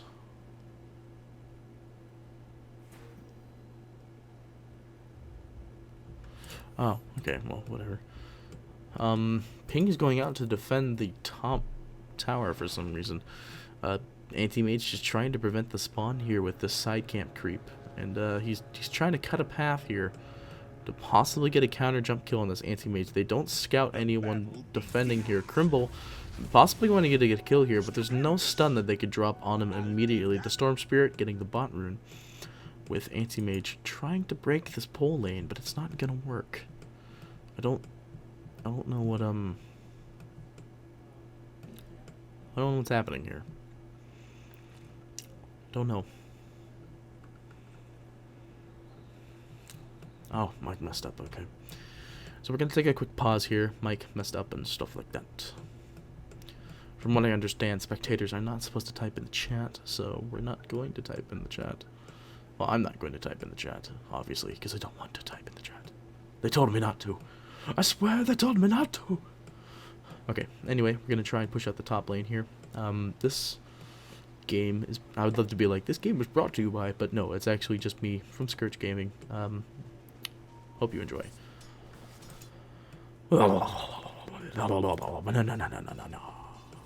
Oh, you piece of poo. You piece of poo, Rubik. You have my staff. I wanted that staff so bad. Because I play Rubik. Anti-Mage is TP to the bottom here. Does that mean this is... Wait. Okay, good. Oh my gosh, they scared me. Okay, Nature's Prophet is at the top now. So it's actually dual lane top. Are we missing someone? Okay, it's dual lane top, dual lane bottom. They're not going to have the Lich be secondary supporting, so...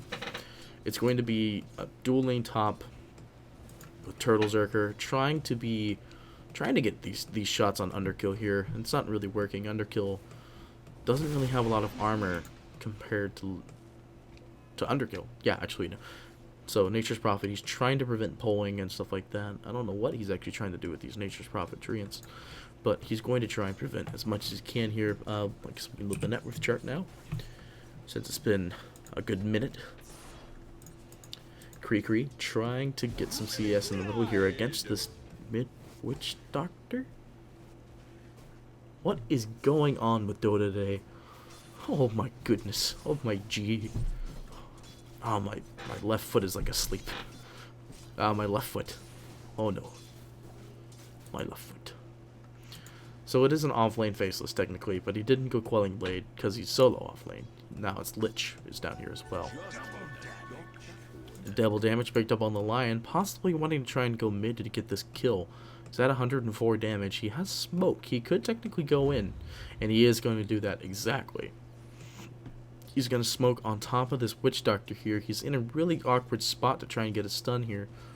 But what they could do is, like, Storm could just start denying his own creeps pretty effectively here. He's got half a duration left on the double damage. It's not going to provide a lot of cover. In comes the Lion, not going to land. And meanwhile, actually, bottom Rubik is getting caught out here by a little bit of stuns. Oh, the gold Rubik staff. It looks so beautiful. Anyway, the Lion, again, still in middle, wants to try and get a stun off here. He's at 52 pure damage, and he's not going to be really able to get around and grab some team fights here. Nature's Prophet trying to offlane farm with the dumb attack animation for Nature's Prophet. And trying to actually just right-click these treants down. So, not really going to work a lot. Yeah, I missed that dialogue. Whatever. So, Rupik has the golden freaking staff that I wanted. So, whatever. Actually, you know what? I can inspect him. Doop. Haunted, unusual, great helm with the Okay, so obviously it's broken. So, up there it is. No, that's not it. Whatever. It's an autographed gold staff. So we're just gonna roll with it.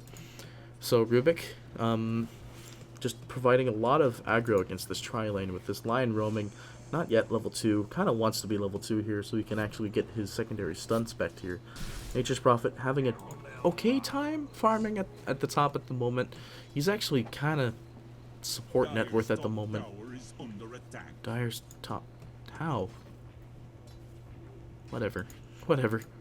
Creakery trying to block off as many things as he can, possibly calling in the courier for a bottle swap. He's got boots on it. Bottle swap? We bottle swap? Bottle swap. Yeah, bottle swap.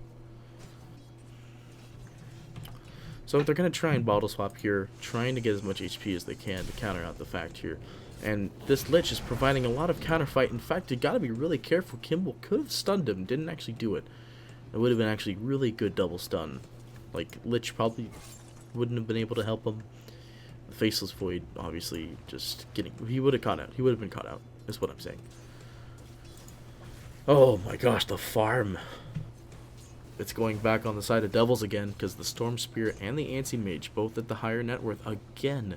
Both of the carries from last game. I'm really surprised at the net worth on this Anti-Mage against such a heavy tri-lane.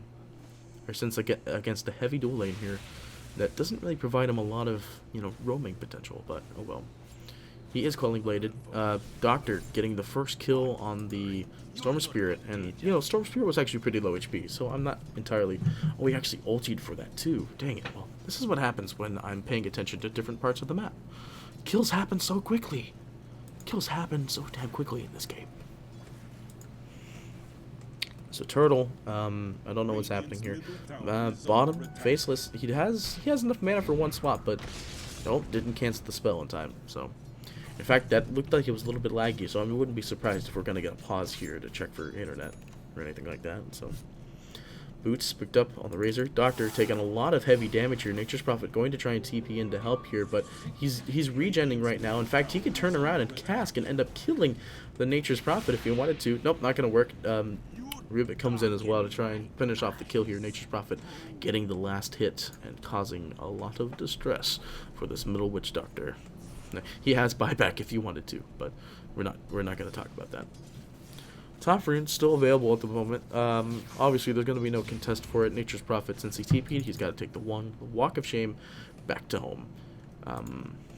Looks like the ring is being picked up. No, it's not. It's just a wand on Anti-Mage. Fully made wand. And, yeah, more bottle regen going out here. Witch Doctor TPing back in the middle here, but they want to try and defend bot, but it's not going to do the trick here. Everyone TPing back in. And that's what the case is. Creakery now knows that he can end up fighting Goosey here and end up killing him if they wanted to take the chance. So... hopefully that will be the case here, and yeah, we'll go work from that. So this Anti-Mage getting some crazily good farm here. Razor actually, which lane was Razor? Razor was Nature's Prophet. Okay, so why is the particle effects not working? Why is particle effects not working? I don't get this, Dota. Why you do this to me? Why do you do this to me, Dota? Anyway, so they got the kill. Obviously, they landed the Light Strike Array. I'm not on my game right now because I have to be so dang quiet. But Creakery trying to get some damage out here. He's kind of being shut down a little bit too effectively, actually, in this middle here. Witch Doctor being on the second of net worth here. Top tower taking some massive damage. At least going to go half HP before the next set of creeps show up. And it doesn't really matter because Underkill is going to try and burst down the creeps, and it's going to do exactly that. No? Yeah? No? There it is. Gosh, took him forever, but it doesn't really matter. Nature's Prophet TPing in top to try and finish off Goosey here. Goosey does have ult. If he manages to get it off, it would be the best thing ever, but it's not going to happen. 4 people on top of him. And, yeah, they're just going to try and finish it. Meanwhile, top tower does go down to the Lena, actually. Direct last hit, so... Lena is going to have a good little chunk of Monet. Vasel's Void going for the bot rune. Can't get caught out here. Obviously not. They want to try and go on Yellow Watt here. Rubik doesn't have lift here. He has 10 charges in Wand. And he's going to use those 10 charges in Wand. It doesn't really matter. There's no ults. available on these teams here, but it doesn't really mean Light Strike Array goes out on Underkill. Turtle going down as well. Oh man, that is some crazy damage going out early game on the side of How Do You. They need to be really careful with these lineups, but they're leaving Slave to get some crazy good free farm. He has his ring, and he's going to go top to continue to free farm what top has left over from the tower itself, as well as Storm going back in to try and get some mana regen here. You know, I want to be that guy and be like, I totally want to see a team just build a bunch of freaking Dagons. All Dagons, all the time. Just Dagons. Only Dagons. But of course, no team's ever going to do that because Dagons is the most illegitimate strategy in the whole entire world. But, you know, you never know. You never know. Razor getting some good farm. Nature's Prophet jumping into the jungle finally to get some farm here. And Creekery trying to also get farm as well. Not really providing them a lot of room. But Creekery understands that he can dish out a lot more damage compared to everybody else. Looks like a lot of pings going out bottom here. They want to try and go on this bot here, but Lion, only level 3 here versus the level 6 Faceless, who just popped level 6, has Chrono now, and has attack speed boots. You gotta be really careful here. Meanwhile, Razor trying to sap damage from the anti-mage, only gets 3. Oh my gosh, there's a lot of stuff happening right now. The Rubik trying to get a kill here, actually picks up the bounty room and zaps for it, but ult goes out. Oh man, the Rubik doesn't have spell steal. They could steal the best ult that they could right now. It doesn't really matter. Creekery is actually really low HP and mana. It's not going to be able to escape from this because there's no tier tower left. Ultimate popped on top of him, but the creeps are stopping him. Gets stopped in and he's dead. He is dead. So, again, like most of the raiding team is still level 4, level 3. So, where is my level 4, level 3 thing? Yeah, so most of the team still level 4s, 2 level 4s on the side of Devils. So their roaming hasn't really been helping them too much. Meanwhile, bottom actually, by the way, getting attacked. Last hits on the anti-mage, still at the highest, but not net worth, because Razor's been around for 2-3 kills, which is obviously something that's going to be a lot more beneficial than getting those kills. Yeah, what is he? Where do I check kills? Is it my 4? It is my 4. No, it's not my 4. That's my courier. Creekery trying to go in, diving really hard for this kill here. He's going to try and get it, and he's not going to get it. Well, he did get it, but he's going to die to the Razor here, which is not worth the trade. I don't know what Creekery's doing. What is going on? There's a lot of early damage that How Do You Kill can get out on the side of, well, how much damage they can get out. It's purely amazing at their early game potential here, but it looks like they want to try and go on top of Faceless Void here. Faceless could have chronoed, but didn't actually have sight here. Anti-Mage has got to be really careful here, because Faceless can't... Oh, Chrono's been expended. Oh. What?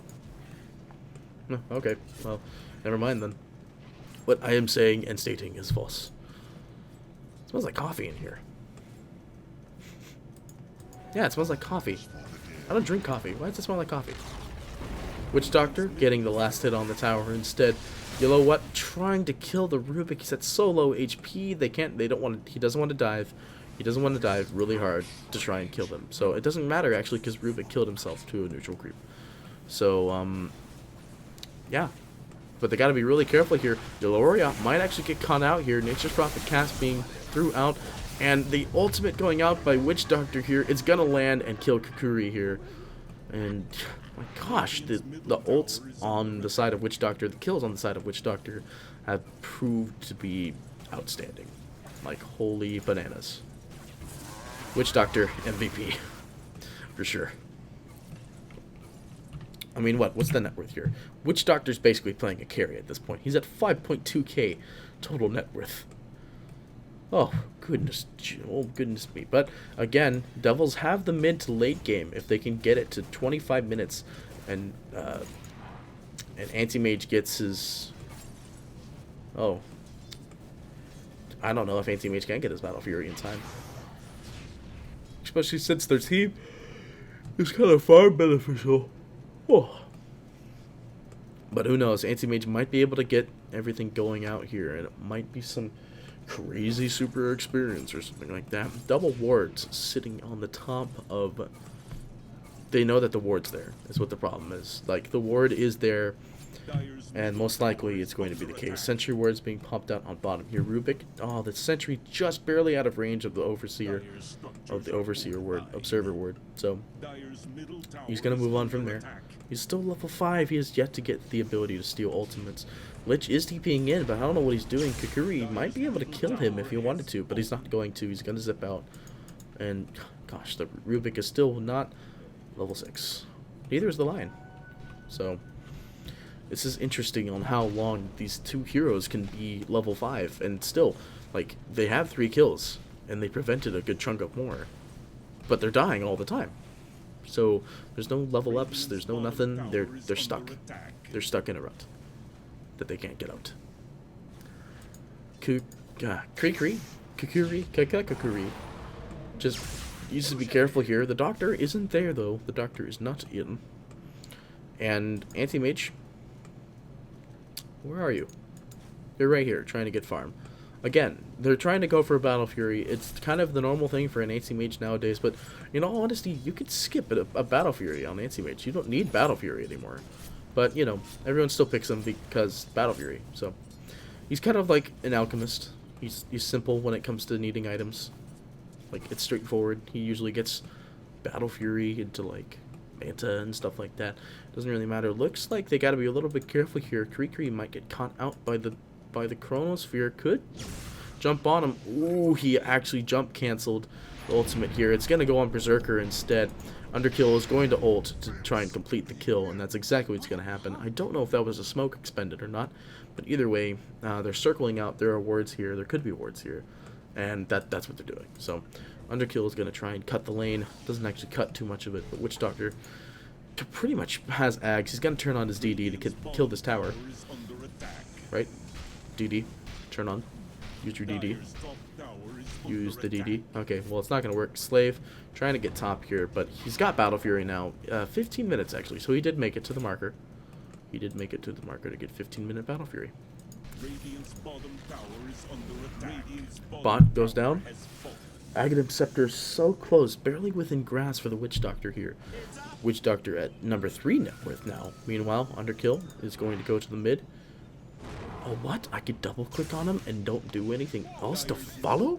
That's beautiful. Krikri trying to get out here. He's not going to make it. In fact, the stun's stolen on the side of Yanki here. So, oh, that is awesome. Why haven't I done that before? That's why. Because I like going over here.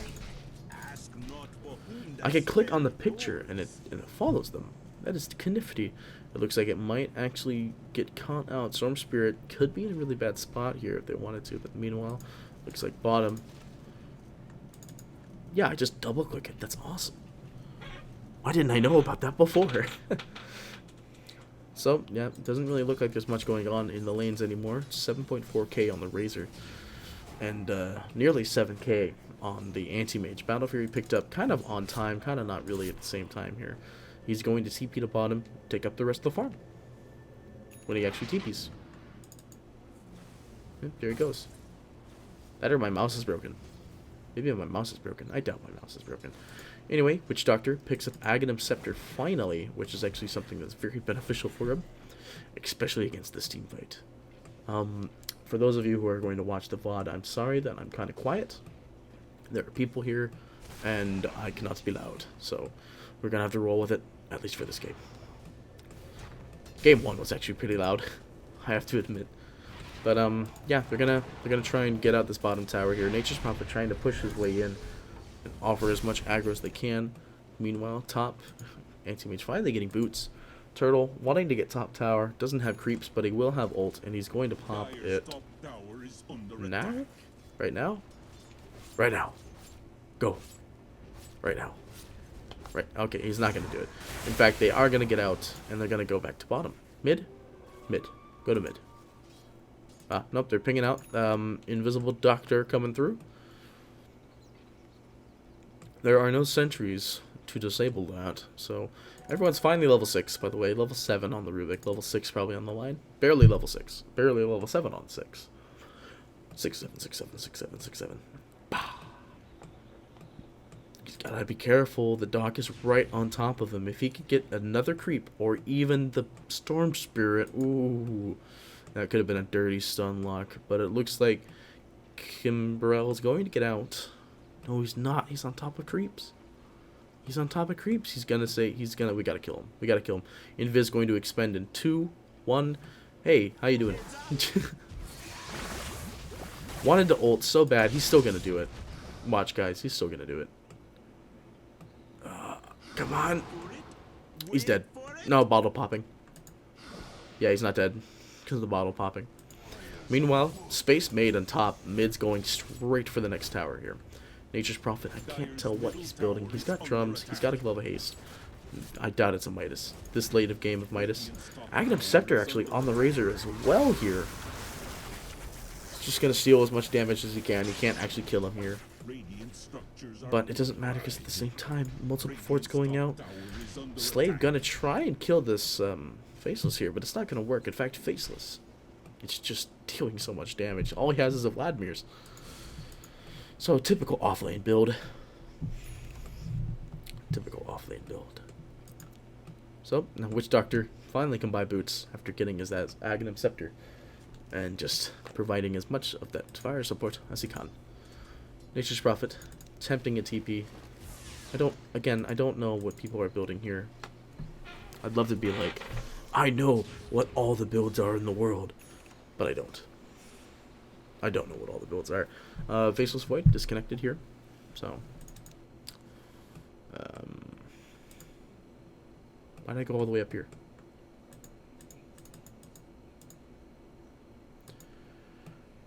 Oh, well, I guess we could take this time to realize that, holy crap, bam! Look at those items. Look at those items. Aghanim Scepter. Aghanim Scepter. There's a Mechanism. And a Vladimir's. So, that is what that is. There's a lot of net worth going around on the teams here. There's a bounty on the bot.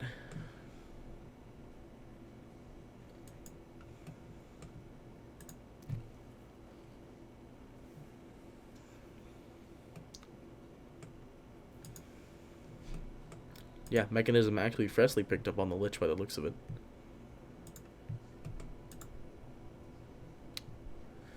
Yeah, pretty passive gaming here. Pretty passive gaming.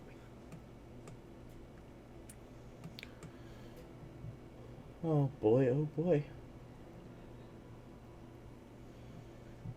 This Witch Doctor is actually, like, freaking providing a lot of support for this team. Like, this Aghanim Scepter.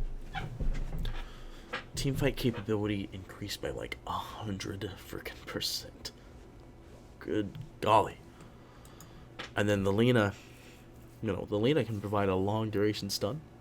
So, yeah. That's crazy. Oh, it's all calm and quiet now. Oh, you know what? I realized I've been using the weather effects. I don't think I'm supposed to use weather effects in Dota. I wonder what this is. Okay, I don't like that one. What about that one? I don't like that one. What about that one? I like that one. And then everyone has this one. Oh no, now I can't switch back to my other HUD. Who's that one?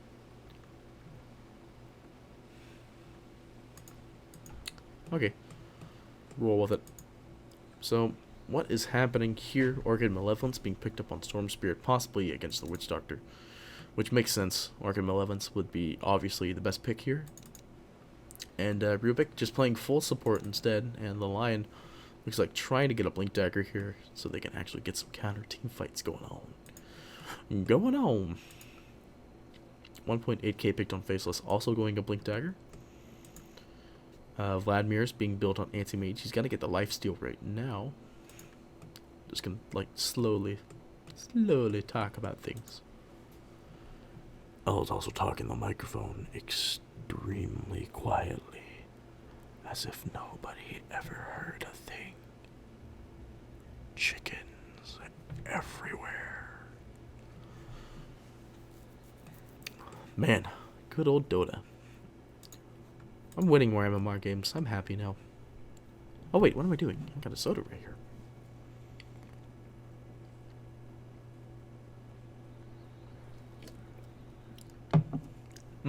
So good.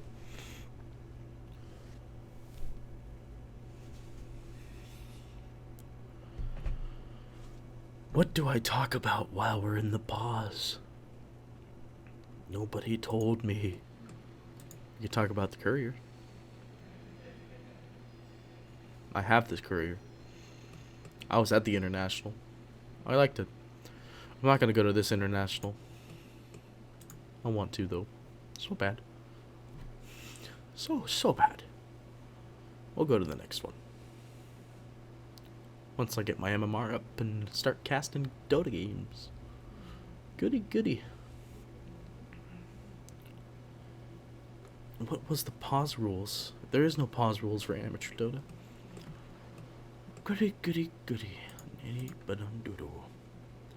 But diddy dun dun again.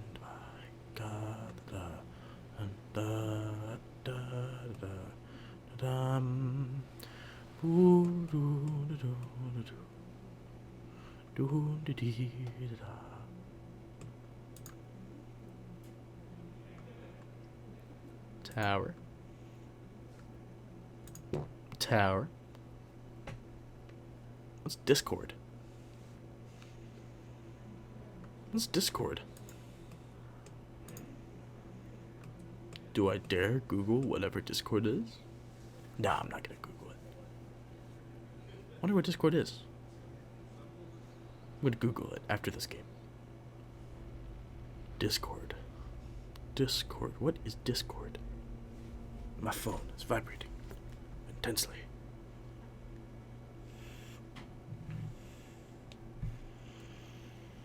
Burrito.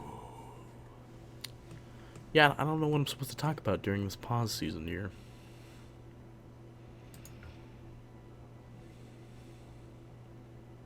Fantasy points? Oh, look at that. The witch doctor.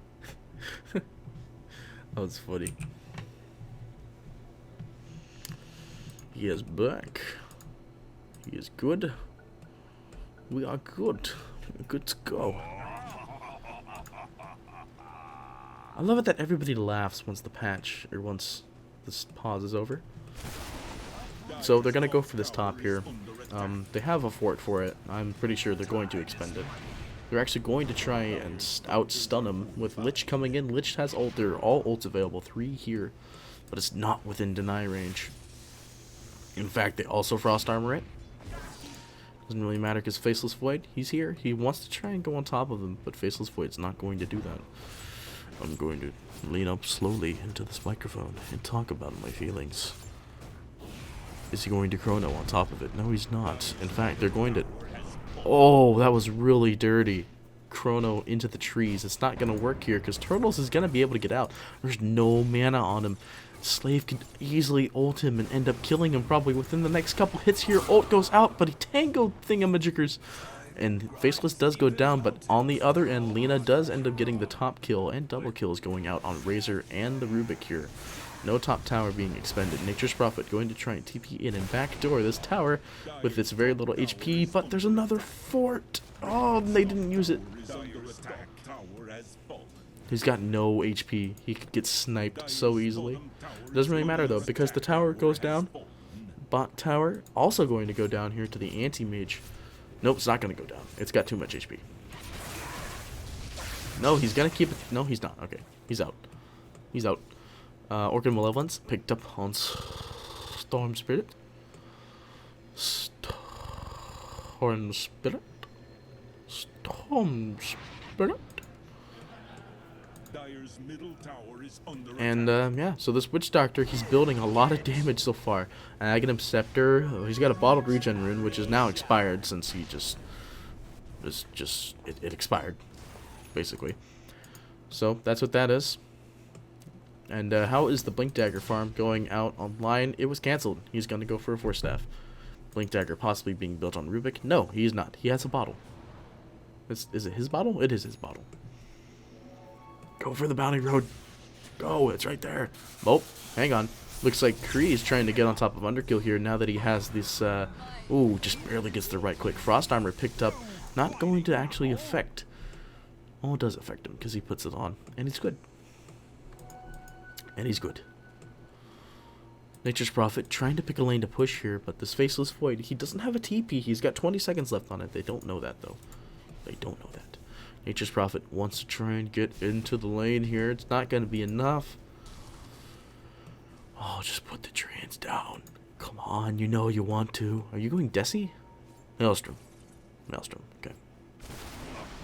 So he's going for a right click, Nature's Prophet. Yep, there he goes. Nope, he's... are we not doing it? He's doing it. Okay, cool. Ping's going out. Nature's Prophet TPing out. TPs were forcibly expended. Meanwhile, bottom, they're going to try and go on this Faceless. Faceless, full mana, plus Chrono. He's actually going to phase out. He's perfectly fine. Evades all that damage. Oh, man. They need to pop that Orchid earlier. They're still going to try and go on him here. In fact, they find the Doctor. Doctor is casted and stunned. He's not going to be able to get out of this. Doesn't have a Glimmer Cape. Ult popped. Goosey is dropping the stun. Doesn't actually get it. The heal is taken instead. Very low level heal is taken. Meanwhile, Chrono finally being popped. But, I mean, Turtle Barrel, it's popping the ult. Okay, no. Gosh. God, no. God, no. That was bad. Ooh. Oh, goody goody. Well, that happened. Meanwhile, Anti-Mage getting bottom tower here. Great bait, rate 8 out of 8. And, yeah, it's pretty funny, actually. I find that pretty funny. So intentional. Am I supposed to have this chat muted? I don't think I can mute it. Oh well.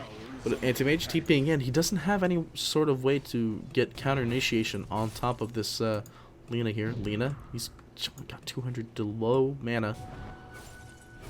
Underkill, no mana. Oh, it's gonna be a mana pop for sure.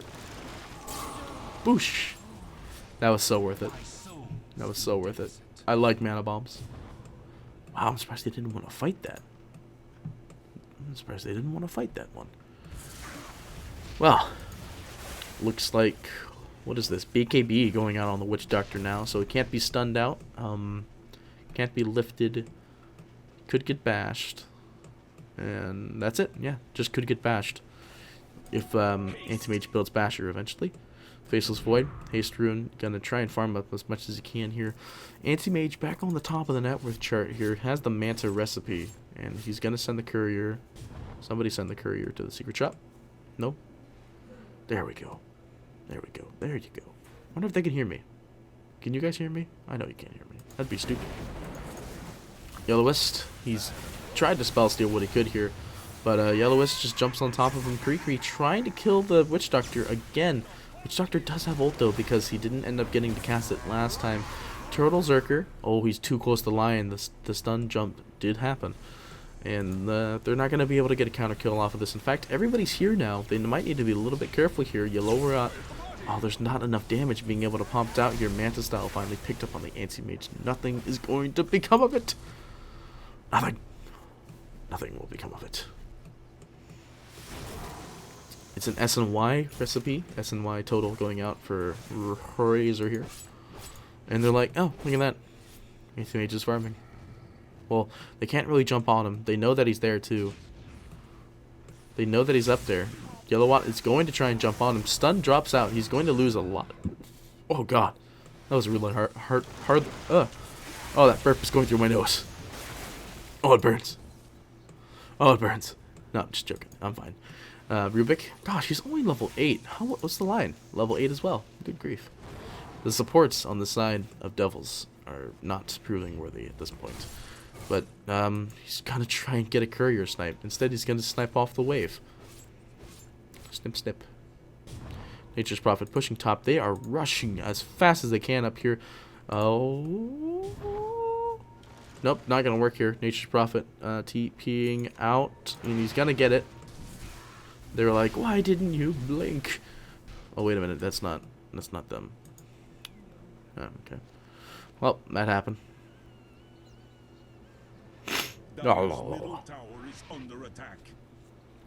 So this is where that whole 25-minute I was telling you about at like 20 minutes, or not even 20 minutes, at like 10 minutes.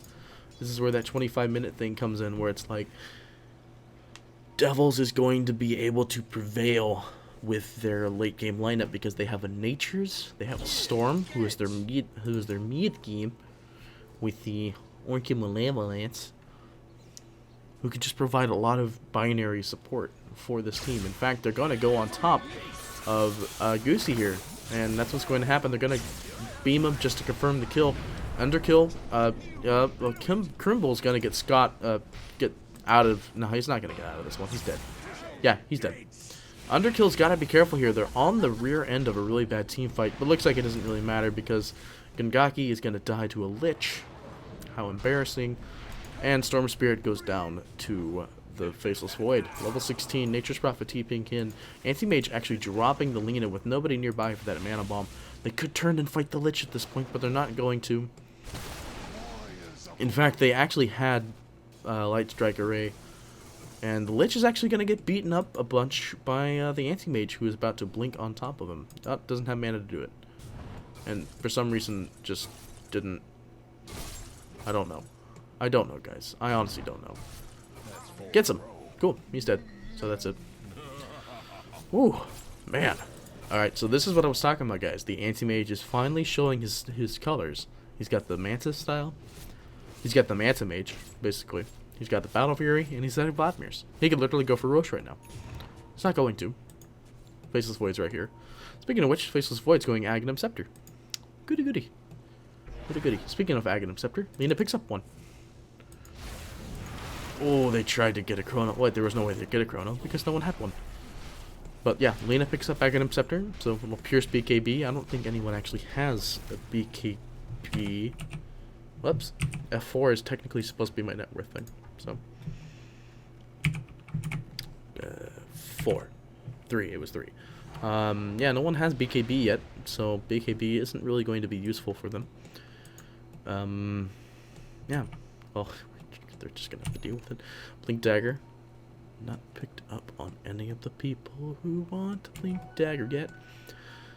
Late game is showing their true colors here with Aghanim Scepter being built on the Faceless Void. This fly flying around me. And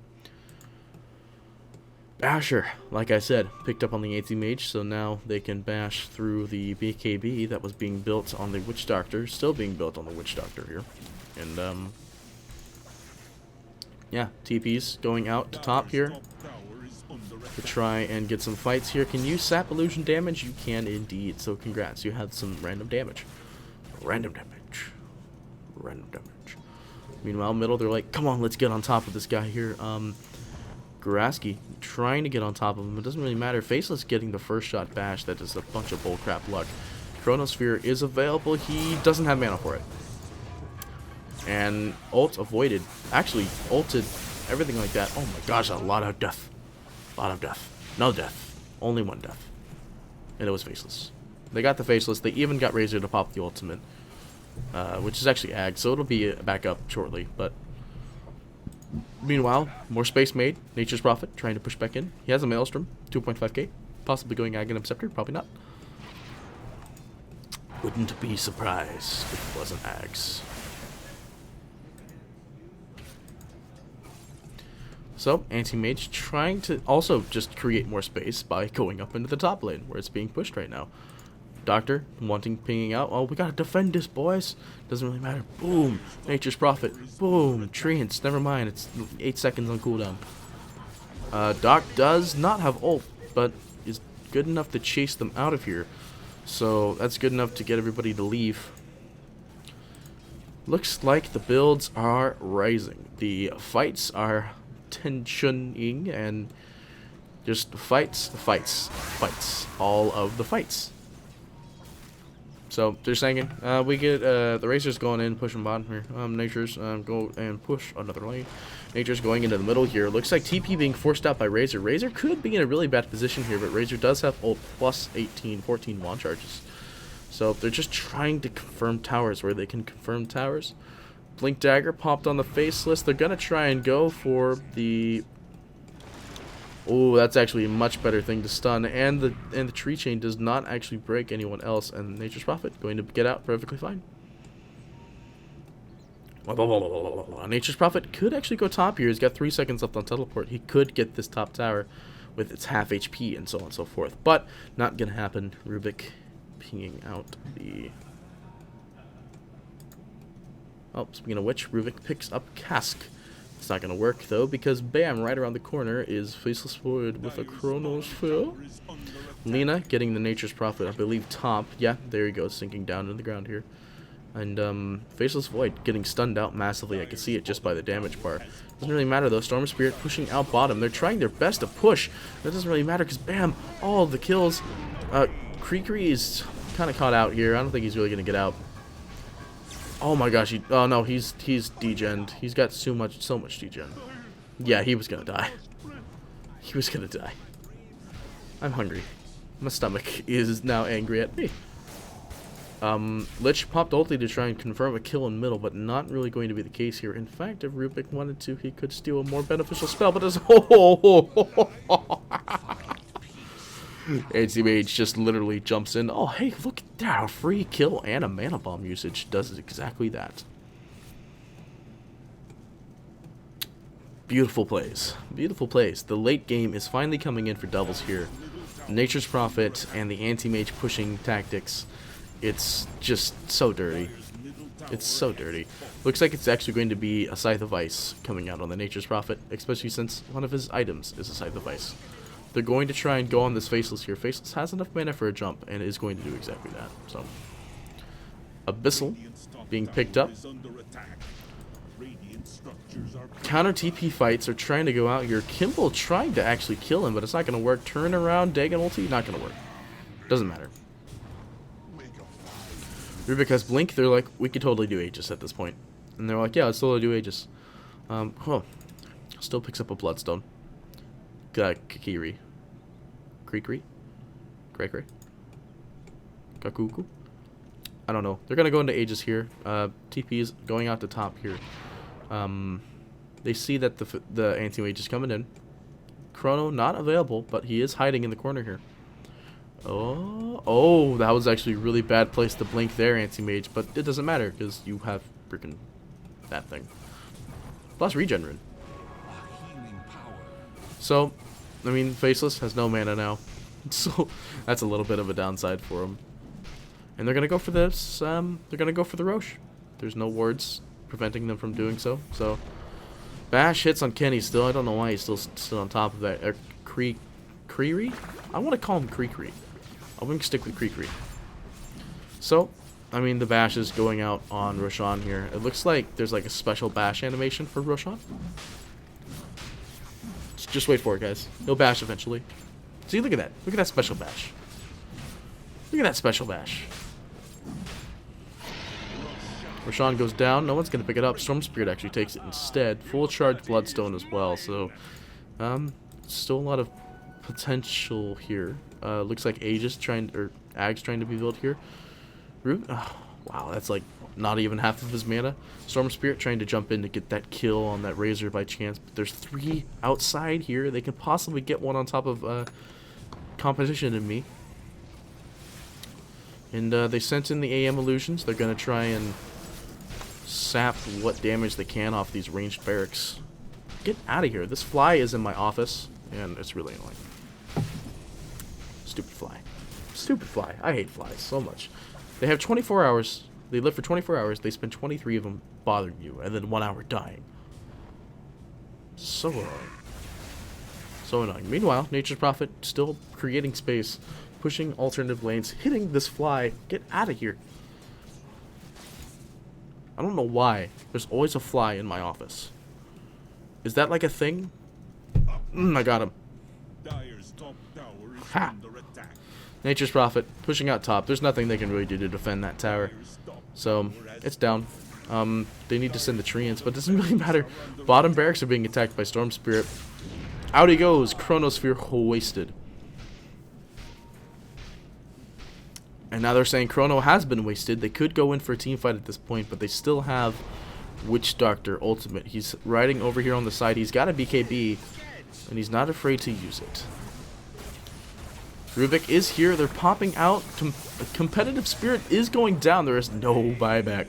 So there is a lot of split push that can be done here. Nature's Prophet, you could go top and end up getting some capitalization here, but instead the Razor's going to try and get a team fight out here. Goosey coming in, ultimate bash, dropped, no way to get out of it. 2 kills, 3 kills going out. Lena is down, no buyback. Buyback is available for Lena. Razor, going down, has buyback. Buybacks won't be expended. What's going on? Yeah, so this is what I was telling you guys about, that late game lineup that comes out from Devils. Dirty. So dirty. Oh, I told you guys, this is what happens when you let an AC Mage go late and there's a Nature's Prophet. I know my Nature's Prophet. This is what happens when you go late game Nature's Prophet. They really want to keep these barracks. The fact that Faceless being up in 14 seconds and the fact that they're not actually finishing it. If they finished it, then it'd be a whole different story. And they're going out. They got 2 barracks. They find it's good. I've got the ping, I got the travel sound stuck on the Storm Spirit. Oh, now I don't. Or do I? I don't. Yeah, they're getting top. That's all the barracks. I don't think they can really defend that. Especially since the Faceless Void got stunned out here. Bash going out at Nature's Prophet, or Rubik has stolen the ultimate of Razor here. So providing a little bit of extra team fight. There's one last hit left on this barracks. They're not going to get it as 27 HP. It's not full barracks yet. Aether Lens picked up. BKB picked up. Man, a lot of things being picked up. They're like, oh, let's go ahead and fight him. Oh, out comes the anti-mage. Doesn't really matter. Creeps are getting pushed into the base as we speak right now. BKB is expended on top of the... Oh. Okay, Nature's Prophet is so dead. Yeah, there it goes. Who's about to pop? No one's about to pop. Doesn't really matter. Mid being pushed in by creeps. Go creeps, go. Go creeps, go. Go creeps, go. Go creeps, go. Oh, no, that stops. Okay, so nearly full barracks. There's range racks do not regen, so literally one wave of illusions from Anti-Mage, and it's done. Which maybe he's gonna go do now. He's got a recipe for a heart. He's sending it to the Arcane Rune. He's sending it to the base. Aghanim Scepter finally picked up for Lich. And Storm getting the last hit on the barracks here. That's so rude. Oh, goody. Oh, damage sap going out pretty heavily on Storm Spirit. Still within range of the sap. He still has Bloodstone Denial. And he's not going to be able to get it because he's stuck in the chrono. Oh, he's got plenty of HP. He's going to deny right now. Oh, he doesn't. Razor gets the last hit.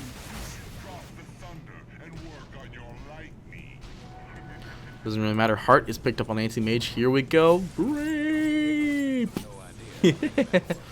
Oh, goody. Anti-Mage, you're such a dumb. The Rubik caught in the corner here. I keep on getting messages on my phone. Oh, the first shot bash. Oh, that's the giving up pose right there. Oh, I feel so bad for him. This is what I was telling you guys, the late game. Oh no. The line goes down for sure. The BKB definitely on Doctor is something crazy. Oh god. Blink Dagger, Pipe picked up. Purchase trying to get out, but it's not gonna work. Slaves got buybacks being expended. Witch Doctor buyback. Everyone is dead. Witch Doctor TP's in and actually... Gosh, Slave, stop. Oh, you're hurting people. And it looks like that is GG. It is going to be the natural finish. GG again. And that is it. That is it. Well, guys, that was game 2 of Devils versus how do you kill that of which cannot be killed? That's what it is. Win mid threw us off big time. Oh, Witch Doctor mid. Okay, yeah. So, that was really good. It was a really good game. I'm sorry if I was quiet for the second game. Like I said, there are people here that I need to be quiet for. But, I mean, the Anti-Mage just didn't die. The Nature's Prophet went full disable. And, I mean, the Witch Doctor, crazy good at the very beginning. But he went for Ags, and then That was it. He went for Axe. He could have went Glimmer Cape, because he technically could have been stunned still through that. Glimmer Cape could have saved his carries a little bit more, and obviously that could have been more avoided. I was really questioned as to how the Rubik and the Lion were going to return from being at so low level through the whole entire game, but they finally fished it out, and they became the level that they are now.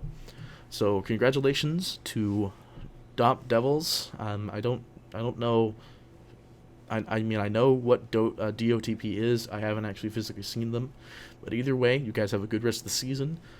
HDYK, God, think of an easier name, dudes. Other than that, thank you so much for watching. This has been Party PD casting Dota 2 DOP Devils versus HDYK. How do you kill that of which cannot be killed? So, I hope you enjoyed, and I will see you all next time for some more Dota 2. Also, that is the end of the cast, so thank you all for watching, and I hope to see you next time for some more Dota 2 streaming. This has been Party PD.